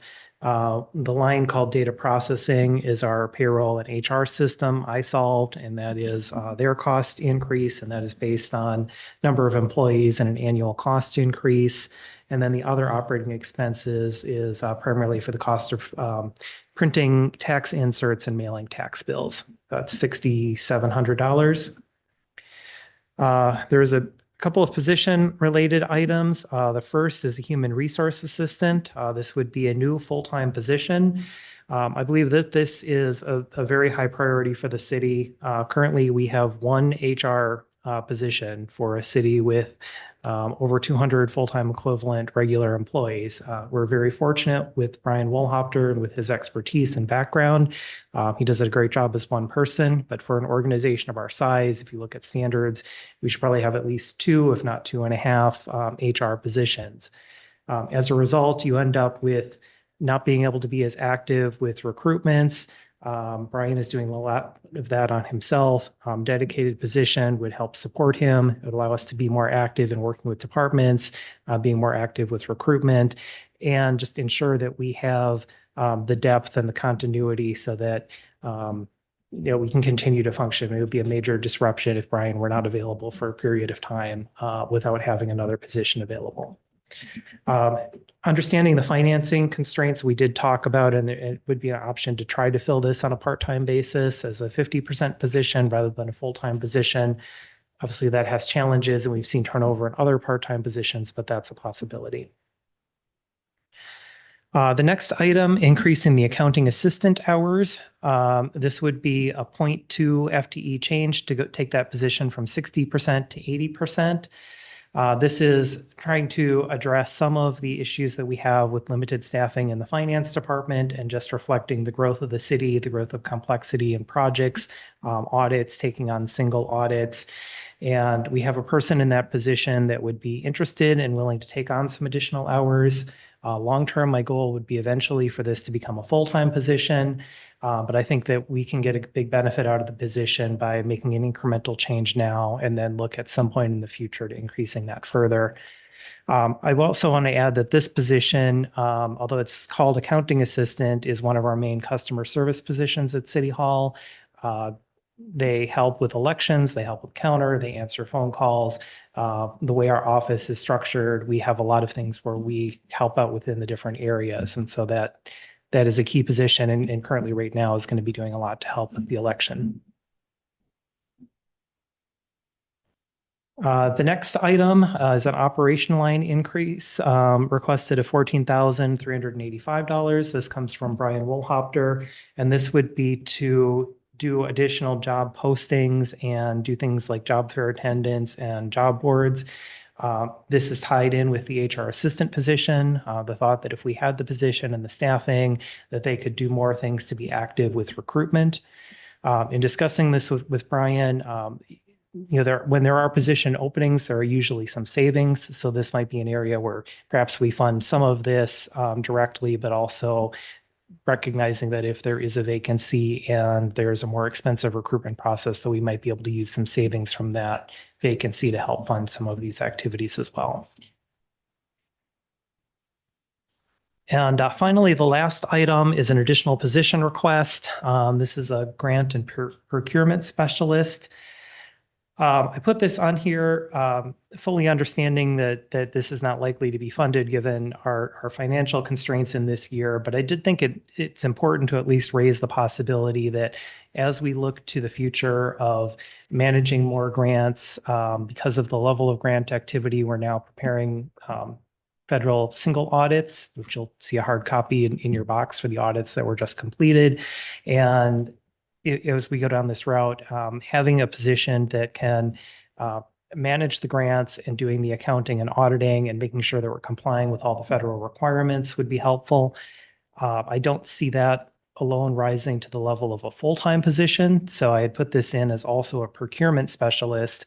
As you know, right now our procurement is largely decentralized. And if there's an interest in trying to do more on a central basis, do more with sustainable purchasing and tied in with grants having to follow federal procurement standards, I thought that could be a fit for a position like this. I think that having the additional tools available from an ERP system would be an important first step. I think with that, you would have more tools to be able to manage projects and grants and do more with purchasing and procurement in the software. And perhaps somewhere down the road, a position like this, if we had those tools, could allow us to do more in those areas than we're able to now.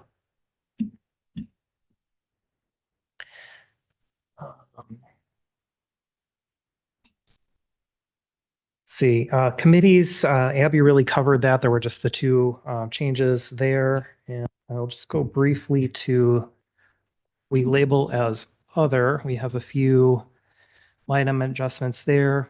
City attorney costs would be going up by $4,900. That is per our agreement with Murphy Desmond. Property and liability insurance. This would be the general fund share of their costs for their risk management fund for things like liability, workers' comp, auto physical damage, and property coverage. When I originally put this together, we were anticipating a $25,000 increase. Since then, we've had some good news that our workers' comp premium has gone down, and I think we're actually going to be able to keep that flat going into next year. So that's something that can be removed. Under non-departmental, we have a $516 increase in miscellaneous. That is for the city's membership in the League of Wisconsin Municipalities, which is going up based on their formula.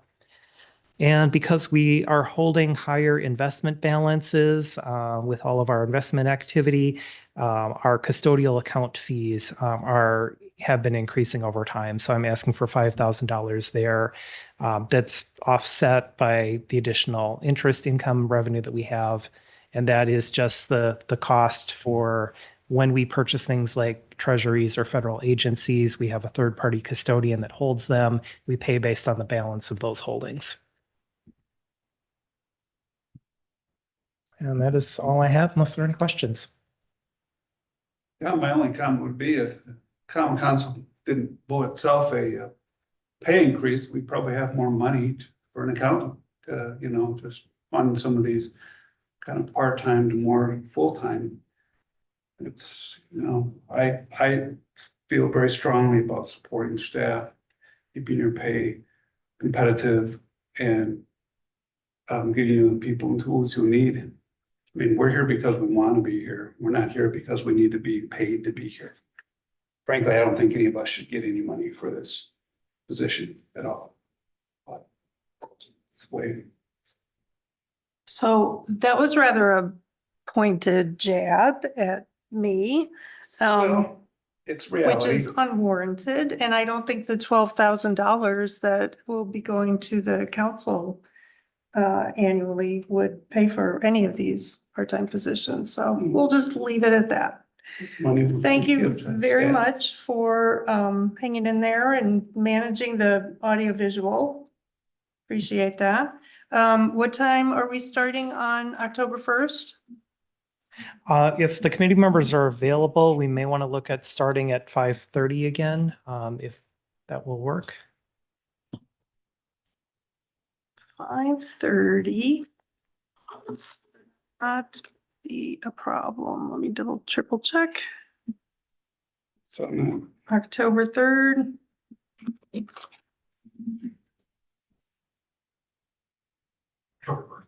Yeah, I'm Yep. just gonna say something's wrong here. I already have a budget meeting with Bill that day. No, that was a year ago. Yeah, actually, I already have it as 5:30, so Okay. that'd be good. Okay, yep. And at that meeting with starting early, we'll plan on presenting the executive budget and then having time for budget deliberations and discussions with the intent that that would continue on the October 15th meeting. And we'll get the, when will we get the executive budget from the mayor and administrator? I don't know. We are still working on developing that, so I don't Okay. have a date to give you yet. All right, that's fine. All right, we have reached the end of our agenda, so we are adjourned. Thank you. Thanks.